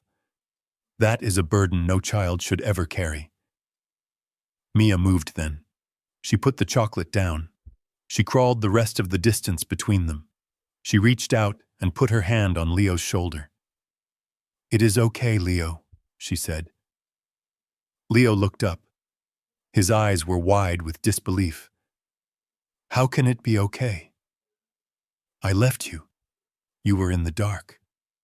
But you came back," Mia said simply. "You told the truth to the policeman, and you brought me chocolate." Leo dropped his pillow. He threw his arms around his sister. Mia hugged him back. They held on to each other, 2 survivors of a shipwreck clinging to the same piece of driftwood. I sat on the edge of the bed and watched them. My heart felt like it was expanding and breaking at the same time. For years, I had thought of Leo as Austin's son. I saw the entitlement in him. I saw the way he ignored Mia. I saw the way he demanded expensive gifts. I had distanced myself from him, thinking he was a lost cause, just another clone of his parents. I was wrong. He was not a clone. He was a hostage. He was a victim of the golden child syndrome, just as Mia was a victim of the scapegoat dynamic. They were both abused, just in different ways. Mia was starved of food. Leo was fed a diet of materialism and emotional blackmail. I realized then that my mission had changed. When I boarded this ship, I came to rescue Mia. I came to take her away and leave Austin and Monica to rot in their own mess. I thought I would leave Leo with them. I thought he belonged to their world. But looking at him now crying in his sister's arms, I knew I could not leave him. If I left him, he would be destroyed. Monica would punish him for this betrayal for the rest of his life. She would crush his spirit until he became just like Austin, a spineless man ruled by fear. I could not let that happen. I stood up and walked to the small bathroom. I wet a washcloth with cold water. I came back and knelt beside them. "Wipe your face, son." I handed the cloth to Leo. He took it and wiped his eyes. He looked at me with a mixture of fear and hope. "Are you going to send me back there, Grandpa?" he asked. "To their room?" "No," I said. "But Mom said I have to. She said she is calling the lawyer." "Let her call," I said.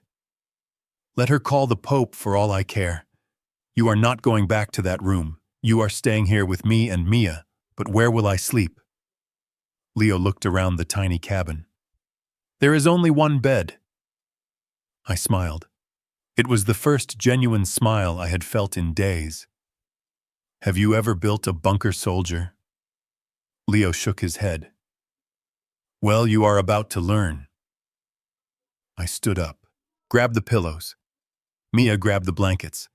We moved the furniture. We pulled the mattress off the frame and put it on the floor. We took the cushions from the armchair. We built a fortress of pillows and sheets right there in the center of the room. It was not a luxury suite. It was not the icon of the sea's royal loft. It was a pile of bedding on the floor of a guest cabin.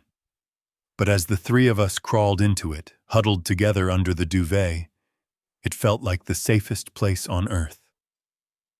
Grandpa, Leo whispered in the dark. Yes, Leo. Are you going to take us home? I am, I said. Both of us? He asked. I reached out in the darkness and found his hand. I found Mia's hand with my other one. I squeezed them both. Listen to me.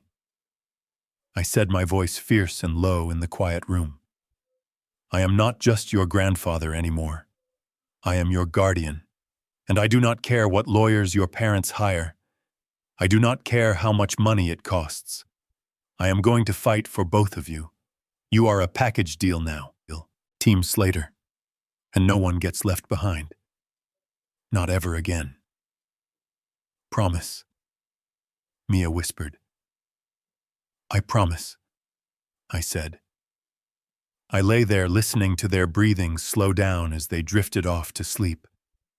They were exhausted. But I was wide awake. My mind was already back in logistics mode, planning the next phase of the operation. Getting off the ship was the easy part. The hard part would be the court battle. Austin would fight for Leo not because he loved him, but because Leo was an asset. Leo was the heir. Leo was the proof that they were a normal family. Losing Mia was an embarrassment, but losing Leo would be an ego death for Austin.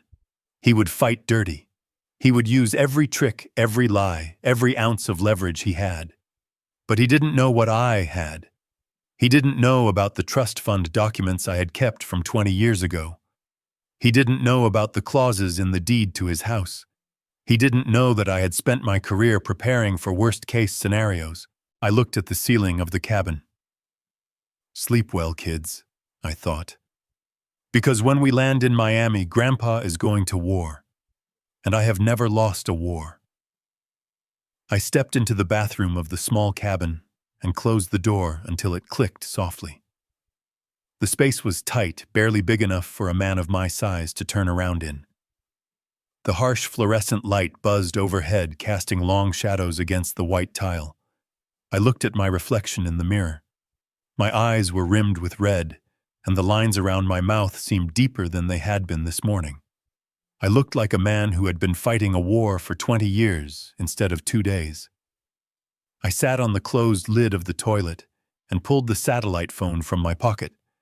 It was a heavy brick of a device that the captain had loaned me, explaining that it was the only secure line that could not be monitored by the ship's general switchboard. I dialed the number for Rachel Stein. Rachel was not a family lawyer in the traditional sense. She did not handle amicable divorces or estate planning for retirees who wanted to leave their porcelain cat collection to their nieces. Rachel was a shark. I had met her 10 years ago when the Army was dealing with a complex contracting dispute involving millions of dollars in logistics supply chains. She was the kind of lawyer who walked into a room and the temperature dropped 10 degrees. She did not have sympathy. She had strategy. And right now, I did not need a shoulder to cry on. I needed a weapon. She answered on the second ring. Bill. Her voice was crisp, clear, and completely devoid of sleepiness, even though I knew it was past midnight in Florida. I have been waiting for your call. I assumed you are on the ship. I am, I said. It is done. I have the kids. Austin and Monica are in the brig. Good, she said. That simplifies the custody arrangement. Abandonment is hard to argue against when you are in a holding cell on a cruise ship. But Bill, we have a bigger problem. I rubbed my forehead. I thought the problem was the $25,000 Austin stole from the account. That is the tip of the iceberg, Rachel said. Her voice dropped lower the way it always did when she was delivering the kind of news that ruins lives. After you called me about the withdrawal, I ran a full asset check on Austin. I wanted to see if he had hidden the money in an offshore account or a shell company. I did not find the money, Bill. But I found debt.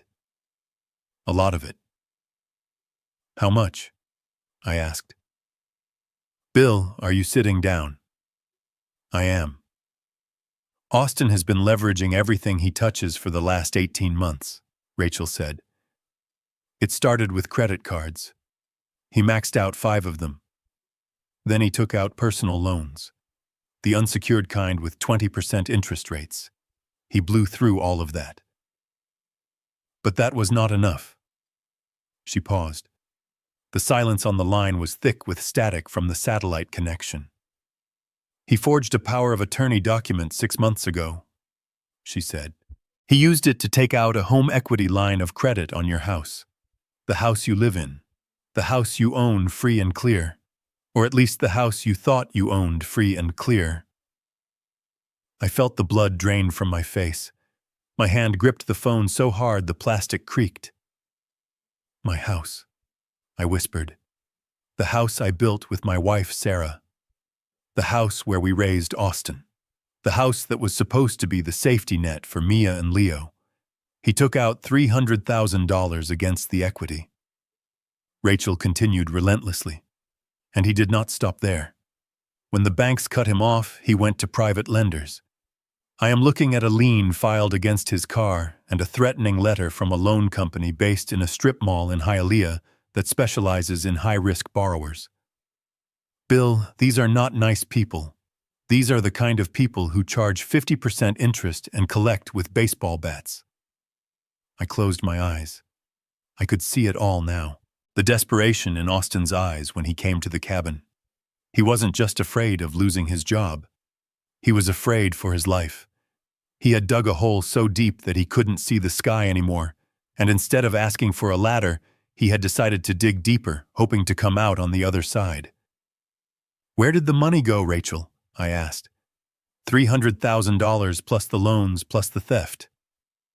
Where is it? Crypto. She said the word with the same disdain she would use for a contagious disease. He bought into a speculative coin scheme that crashed last month. He lost 80% of it in 48 hours. He was trying to win it back. That is why he stole the $25,000 from you. It wasn't just for the cruise. He was gambling on the market from his phone trying to hit a jackpot to pay off the sharks before you found out. I felt a wave of nausea. It was the sickness of realization. My son was not just a bad father. He was a financial suicide bomber. He had strapped a vest of debt to our entire family and pulled the pin. What does this mean for the house? I asked. It means the bank is going to foreclose, Rachel said. The payments on the equity line have not been made in 3 months. They are preparing the notice of default as we speak. If we do nothing, you will lose the house. You will lose the land. You will be on the street in 60 days. I sat there in the cold, white bathroom, listening to the hum of the ventilation fan. 60 days. I was 68 years old. I had a pension and some savings, but I could not buy a new house in this market.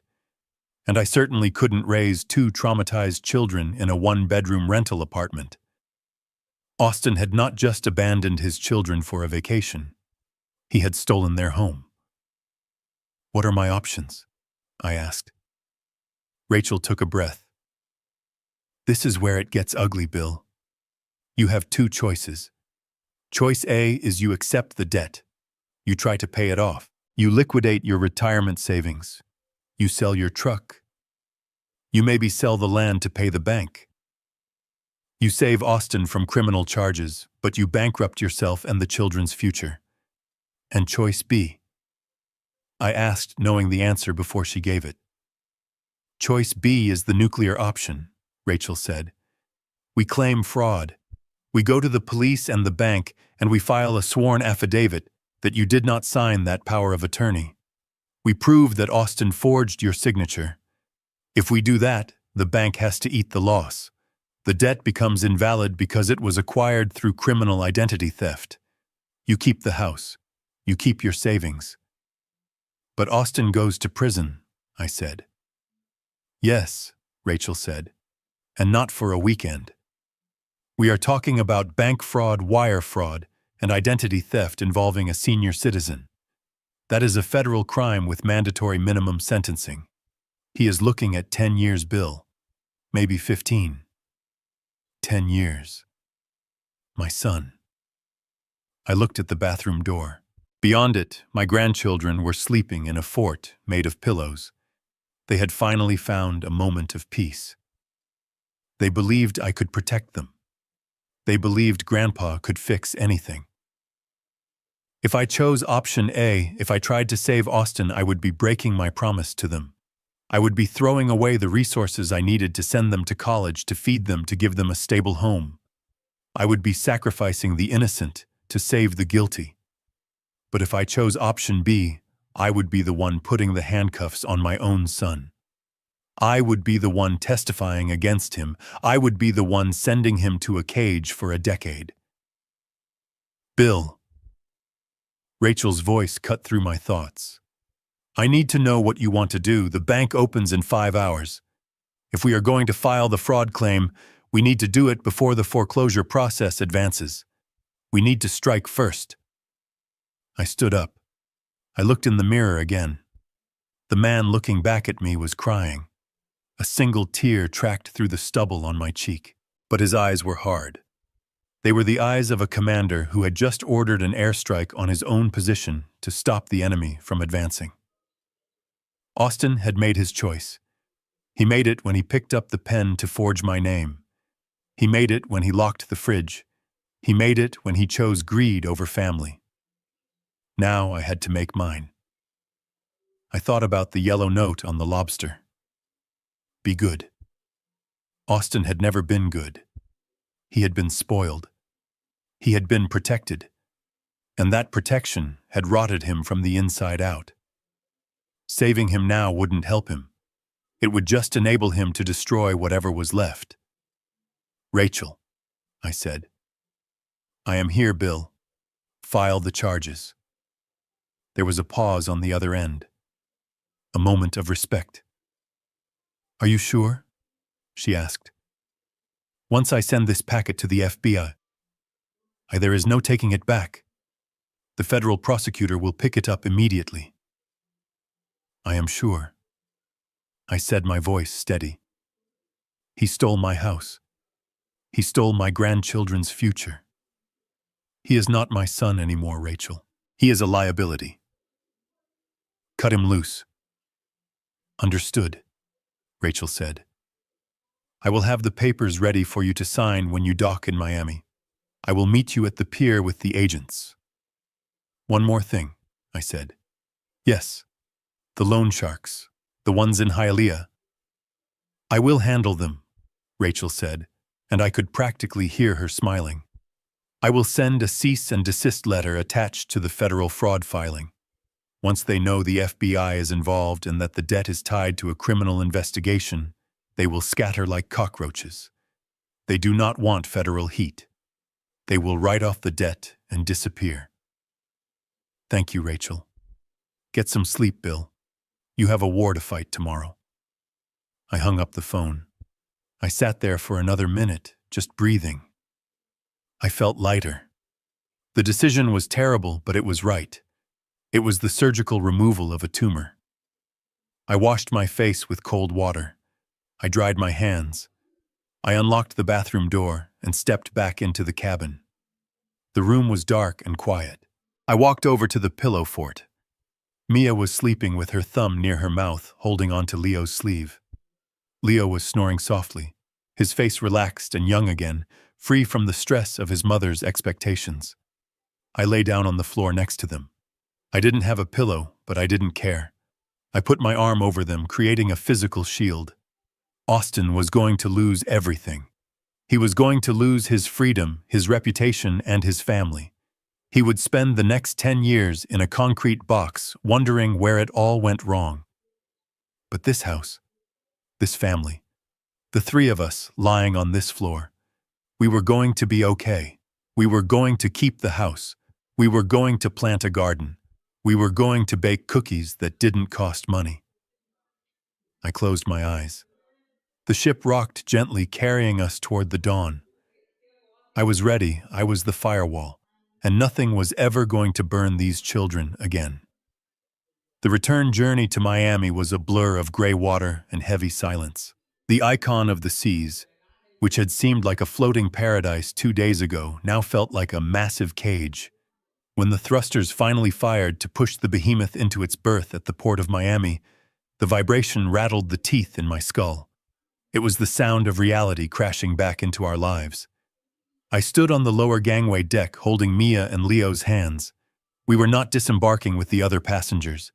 We were not part of the happy sunburned herd dragging their duty-free liquor and souvenirs toward customs. We were being escorted by the staff captain and 2 security officers through a service exit. Ahead of us, flanked by 4 guards, walked Austin and Monica. They looked like ghosts of the people they used to be. Austin's floral shirt was wrinkled and stained with sweat. He walked with his head down, staring at his expensive loafers as if they were the only things keeping him tethered to the earth. Monica, however, was still trying to maintain an illusion. She had reapplied her makeup. She had brushed her hair. She walked with her chin up, looking straight ahead, refusing to acknowledge the guards holding her arms. She was marching toward her doom, with the arrogance of someone who still believed she could speak to a manager and have the charges removed. We stepped off the metal ramp and onto the concrete of the pier. The heat of Florida hit us instantly. It was humid, sticky, and smelled of diesel fuel and ocean salt. But unlike the heat in Nassau, which felt like a vacation, this heat felt like an interrogation room. Waiting for us at the bottom of the ramp were not taxi drivers or tour guides. There were 3 black SUVs with government plates. Standing beside them were 4 officers in tactical vests with FBI printed in bold yellow letters on their backs, and 2 uniformed Miami-Dade police officers. And standing right in front of them, looking like a statue carved from ice and granite, was Rachel Stein, my lawyer. She held a thick manila folder in her hands. She didn't smile when she saw me. She simply nodded a sharp, professional acknowledgement that the package had been delivered. The ship security team stopped at the bottom of the ramp. They handed paperwork to the lead FBI agent, a tall man with sunglasses and a jawline that looked like it could chew through steel. Austin stopped walking. He looked at the cars. He looked at the guns on the officers' hips. The reality of the situation finally pierced through his denial. His knees buckled slightly, and the guard had to hold him up. Monica, however, stopped and let out a scoff of disbelief. "Is this necessary?" she demanded, her voice shrill and loud, echoing off the metal hull of the ship. All this drama for a family misunderstanding. "Do you know how much taxes we pay? We are platinum members with this cruise line." The lead FBI agent stepped forward. He did not remove his sunglasses. "Monica Slater?" he asked. "Mrs. Slater," she corrected him, snapping her fingers. "And I demand to speak to my lawyer before you, Monica Slater and Austin Slater." The agent interrupted, his voice flat and bored. "You are under arrest for federal bank fraud, wire fraud, aggravated identity theft, and child endangerment across state lines." He gestured to the uniformed officers. "Cuff them." "No!" Monica shrieked. She pulled her arm away from the ship security guard, only to have it grabbed instantly by a police officer. "You cannot touch me. This is a prank, right? Bill put you up to this." She spun around, searching for me. Her eyes landed on where I stood 10 feet back, shielding the children. "Bill, tell them." She screamed, "Tell them you are senile. Tell them you forgot you signed the papers. Stop this right now. It is not funny anymore." I looked at her. I looked at the woman who had tormented my granddaughter, who had turned my son into a thief, who had lived like a queen on stolen money. I felt absolutely nothing. No anger, no pity, just the cold satisfaction of a balance sheet finally zeroing out. "I did not sign anything, Monica," I said calmly. "And neither did Austin. Not legally." Liar. She lunged toward me, but the handcuffs clicked shut around her wrists. The sound was sharp and final. "You are jealous. You are a jealous old man who wants to ruin our happiness because you are miserable. You are trying to sabotage my career. Do you know how many followers I have? I am going to live stream this. I am going to destroy you." "Check her pockets," the agent ordered. An officer patted her down and pulled out her phone. "Hey, give that back.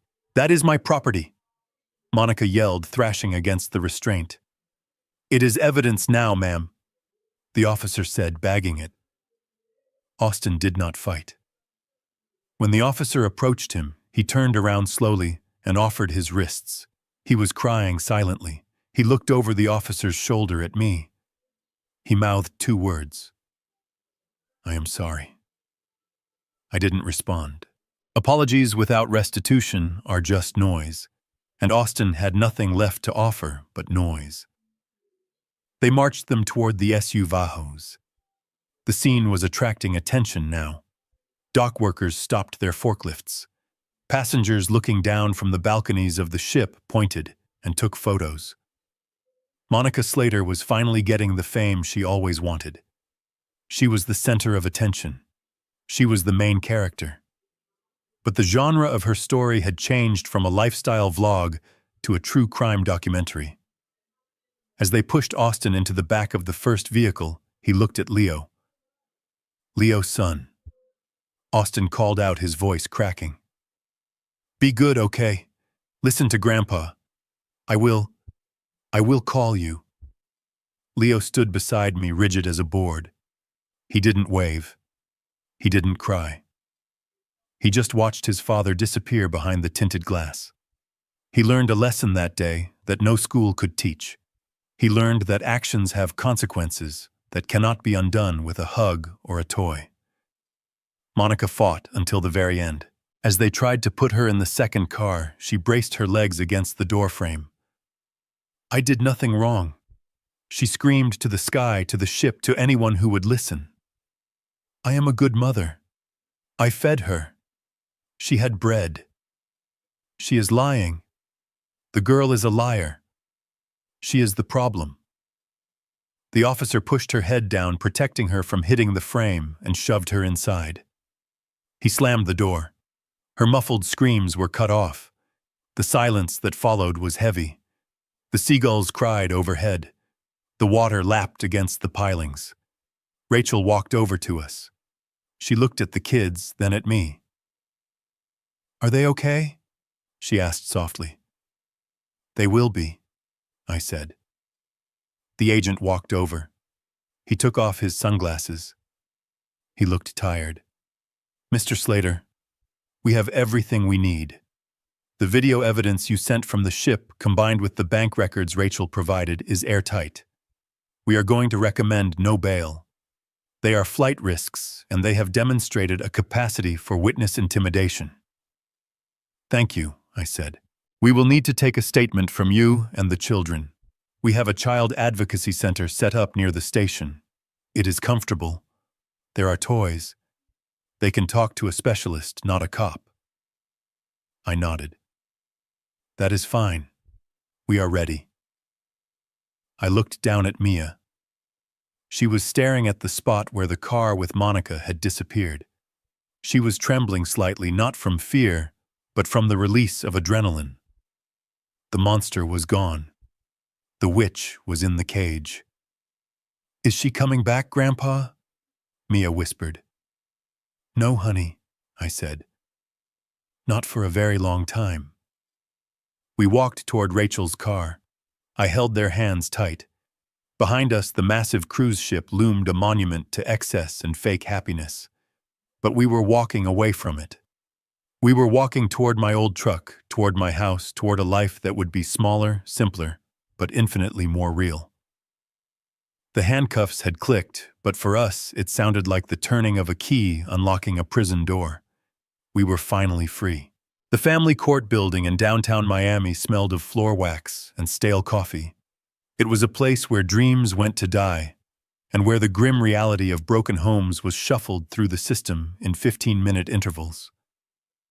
But for us, this was not just a procedural hearing. This was the final battleground. I sat on the hard wooden bench in the front row. To my left sat Rachel Stein, my lawyer, who looked as sharp and lethal as a switchblade in her charcoal suit. To my right sat a court-appointed guardian ad litem, a soft-spoken woman named Mrs. Higgins, who had spent the last 2 weeks interviewing Mia and Leo. And across the aisle sat Austin and Monica. They were not wearing their designer clothes today. They were wearing orange jumpsuits provided by the county jail. Their wrists were shackled to their waists. The transformation was startling. Without his expensive watch and his floral shirts, Austin looked small. He looked like a child playing dress-up in a convict's costume. Monica looked worse. Her roots were showing, her makeup was gone, and her face was a mask of sullen rage. She kept glancing at the back of the courtroom, where the press was banned from entering, hoping for an audience that wasn't there. "All rise!" the bailiff shouted. Judge Elena Vance swept into the room. She was a woman in her 60s with eyes that had seen every variation of human cruelty imaginable.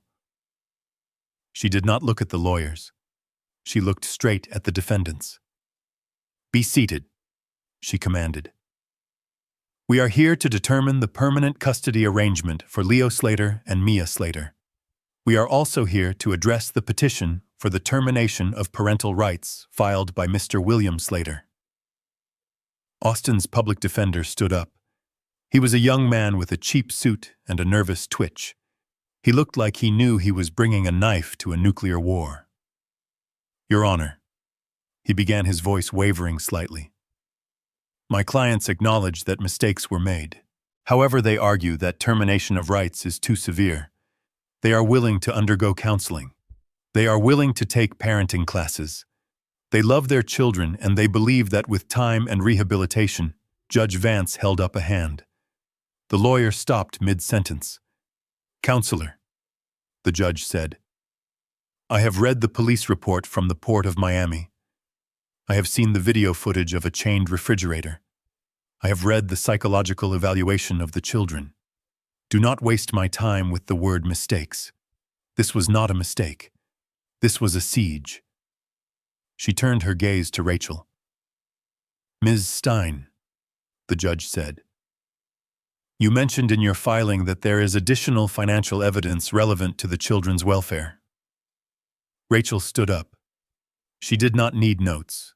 She knew the case by heart. "Yes, Your Honor. While the criminal charges regarding the bank fraud and the house are being handled in federal court, we have uncovered a specific financial crime that speaks directly to the defendants' fitness as parents." Rachel walked to the evidence table. She picked up a document sealed in a plastic sleeve. 13 years ago, when Mr. William Slater's wife passed away, she left a small inheritance. Mr. Slater did not spend it.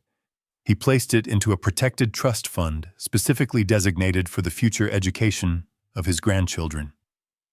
When Mia was adopted, he added her name to the trust, ensuring she would have the same opportunities as Leo.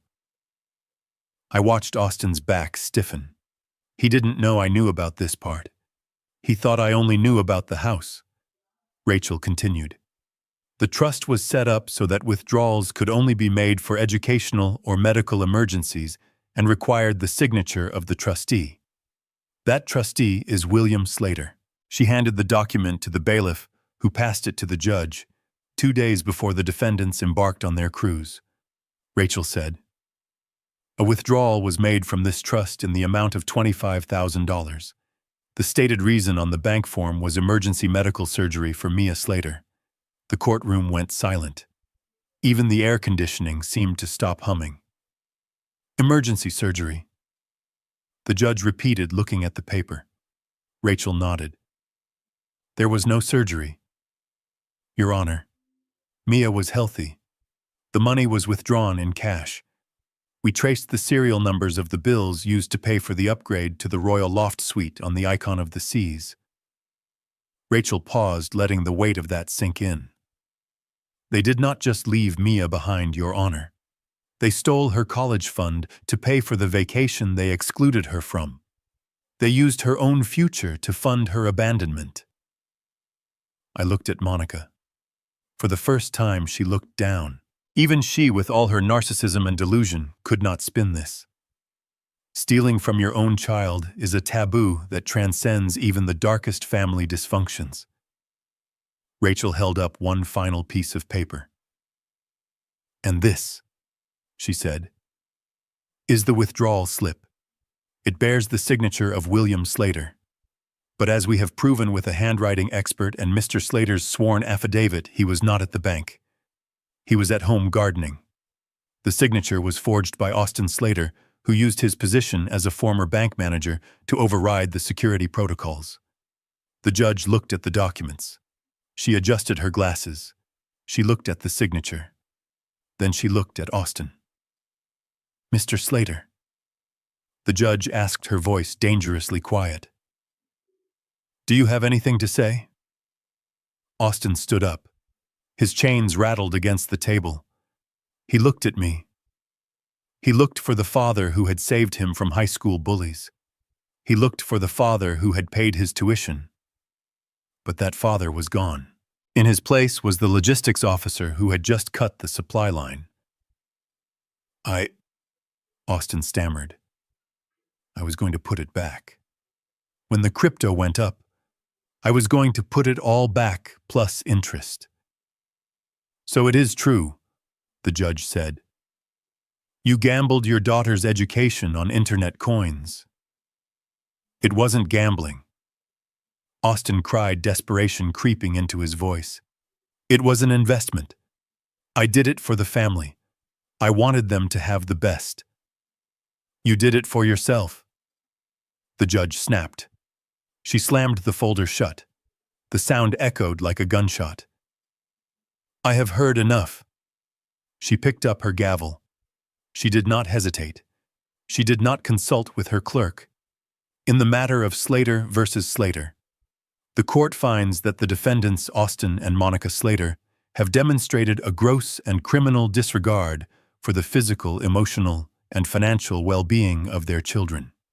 The court finds them unfit in every definition of the word. She looked at me. Mr. William Slater is hereby granted full permanent legal and physical custody of Leo Slater and Mia Slater. She turned back to Austin and Monica. Furthermore, the judge continued, I am granting the petition to terminate parental rights. You have forfeited the privilege of being parents. You will have no contact with these children until they are 18, and only then if they choose to find you. Which, given what I have seen today, I highly doubt they will. Monica screamed. She jumped up, knocking her chair over. You cannot do this. They are my babies. I built my brand around them. You are ruining my image. Bailiff, remove them, the judge ordered without looking up. 2 deputies moved in. They grabbed Monica by the arms. She was thrashing, screaming about her rights, screaming about her followers, screaming that it was all a conspiracy. Austin did not fight. He slumped in the arms of the officers, his legs dragging on the floor, a dead weight of shame and regret. I watched them go. I watched the heavy oak doors swing shut behind them. The silence that followed was not empty. It was full. It was full of relief. It was full of the promise of safety. The judge looked at me. Her face softened. Mr. Slater, she said, good luck. You have a lot of work ahead of you. Raising children at your age is not easy. I stood up. I buttoned my jacket. I felt stronger than I had in years. I have done hard things before, Your Honor, I said. This is not hard. This is necessary. We walked out of the courtroom. Rachel walked beside me, putting a hand on my shoulder. It is over, Bill, she said. They are gone. The federal trial for the fraud starts next month, but they will not be coming home. The house is safe. The kids are safe. I nodded. I walked to the window at the end of the hallway. I looked down at the street. I saw the transport van waiting to take Austin and Monica back to jail. I thought about the $20,000 I had carried in my boot. I thought about the fear in Mia's eyes when she called me. I thought about Leo's tears in the cabin. It had cost me my son. It had cost me my peace of mind. It had cost me the illusion of a happy family. But as I turned away from the window, ready to go home to the 2 children waiting for me in the lobby, I knew I had made the only trade that mattered. I had traded a lie for the truth, and the truth, as painful as it was, felt like solid ground. The farmhouse we bought sits on 4 acres of land in the quiet hills of North Carolina. It is a simple place. The floors creak when you walk on them, and the wind whistles through the chimney on stormy nights. But it is ours. It is paid for. And most importantly, it is safe. I was standing at the kitchen island, kneading dough for a loaf of sourdough bread. Baking has become a ritual for me. There is something grounding about the physical act of turning flour and water into sustenance. It is honest work. You cannot lie to dough. If you rush it, if you treat it badly, it will not rise. Through the window above the sink, I could see Leo. He was not staring at a screen. He was not worrying about whether his shoes were expensive enough. He was throwing a tennis ball for the 2 stray dogs we adopted from the shelter last month. He was wearing jeans stained with grass and a t-shirt with a hole in the shoulder, and he was laughing. It was a deep belly laugh that echoed across the yard. Mia was sitting at the kitchen table behind me. She was drawing. She had filled 3 sketchbooks in the last 6 months. She drew trees. She drew the dogs. She drew us, Grandpa, she said, holding up her picture. Look, it was a drawing of the 3 of us standing in front of the house. The son in the corner of the page was wearing sunglasses. It is beautiful, honey, I said, wiping the flour from my hands. We will put it on the fridge. The fridge. The appliance that used to be a symbol of her torture was now covered in art. It was filled with fresh vegetables, milk, and cheese. It was never locked. Mia checked it sometimes just to make sure. She would open the door, stare at the food for a second, smile, and close it again. It was her way of grounding herself. The crunch of gravel on the driveway announced the arrival of the mail carrier. I walked out to the mailbox at the end of the lane. The air was crisp, carrying the scent of pine and damp earth. I waved to the mailman, who waved back. He didn't know who I was. He didn't know I was the man from the viral video on the cruise ship. To him, I was just Bill, the old guy who bought the Miller place. I sorted through the mail as I walked back. Electric bill, seed catalog, a coupon for tractor supplies. And then I stopped. The last envelope was plain white. The return address was stamped in red ink. Federal Correctional Institution, low security. The name on the corner was Austin Slater. I stood there in the middle of the driveway. The sun felt warm on my shoulders, but the envelope felt cold in my hands. I had not heard from him in 6 months. Rachel told me he had tried to call, but I had blocked the number. I had blocked the prison system from contacting the house phone. I had severed the line. But letters still find a way. I walked back into the house. I did not hide the letter. I placed it on the counter next to the rising dough. "What is that, Grandpa?" Leo asked, coming in through the back door, wiping his muddy boots on the mat. "Just a bill," I lied. "A bill we do not have to pay." I waited until that evening. The kids were asleep. The house was quiet. I sat in the armchair by the stone fireplace where a fire was crackling softly, keeping the chill of the evening at bay. I picked up the letter. I used my pocket knife to slit it open. I pulled out the single sheet of lined yellow paper. The handwriting was messy, desperate. "Dear Dad," it began. I scanned the words. It was exactly what I expected. There was no remorse. There was no inquiry about how Leah was doing in school or if Mia was happy. It was a litany of complaints. The food is terrible. The guards are mean. Monica is filing for divorce and trying to pin everything on me. I need money for the commissary. I need you to appeal the case. I found God, Dad, and he told me you would forgive me. I read the lines about finding God and almost laughed. Austin hadn't found God. He had found a new angle. He was a chameleon trying to change his colors to blend into a new environment, but the lizard underneath was exactly the same. He ended the letter with a demand disguised as a plea. "You owe me this, Dad. You raised me. You cannot leave your son to rot in here." I lowered the paper. I looked at the fire. The flames danced orange and blue, consuming the oak logs, reducing them to ash to make heat for this home. "I owe you nothing," I whispered to the empty room. "I gave you life. I gave you love. I gave you opportunities, and you gave me betrayal. You gave me a granddaughter with PTSD and a grandson who had to unlearn how to be a materialist snob. I owe my loyalty to the people who sleep safely in the bedrooms upstairs. I owe my protection to the innocent. And sometimes protecting the innocent means being the villain in someone else's story." I did not fold the letter back up. I did not save it for a lawyer. I did not keep it as a souvenir of my victory. I leaned forward and tossed the paper into the fire.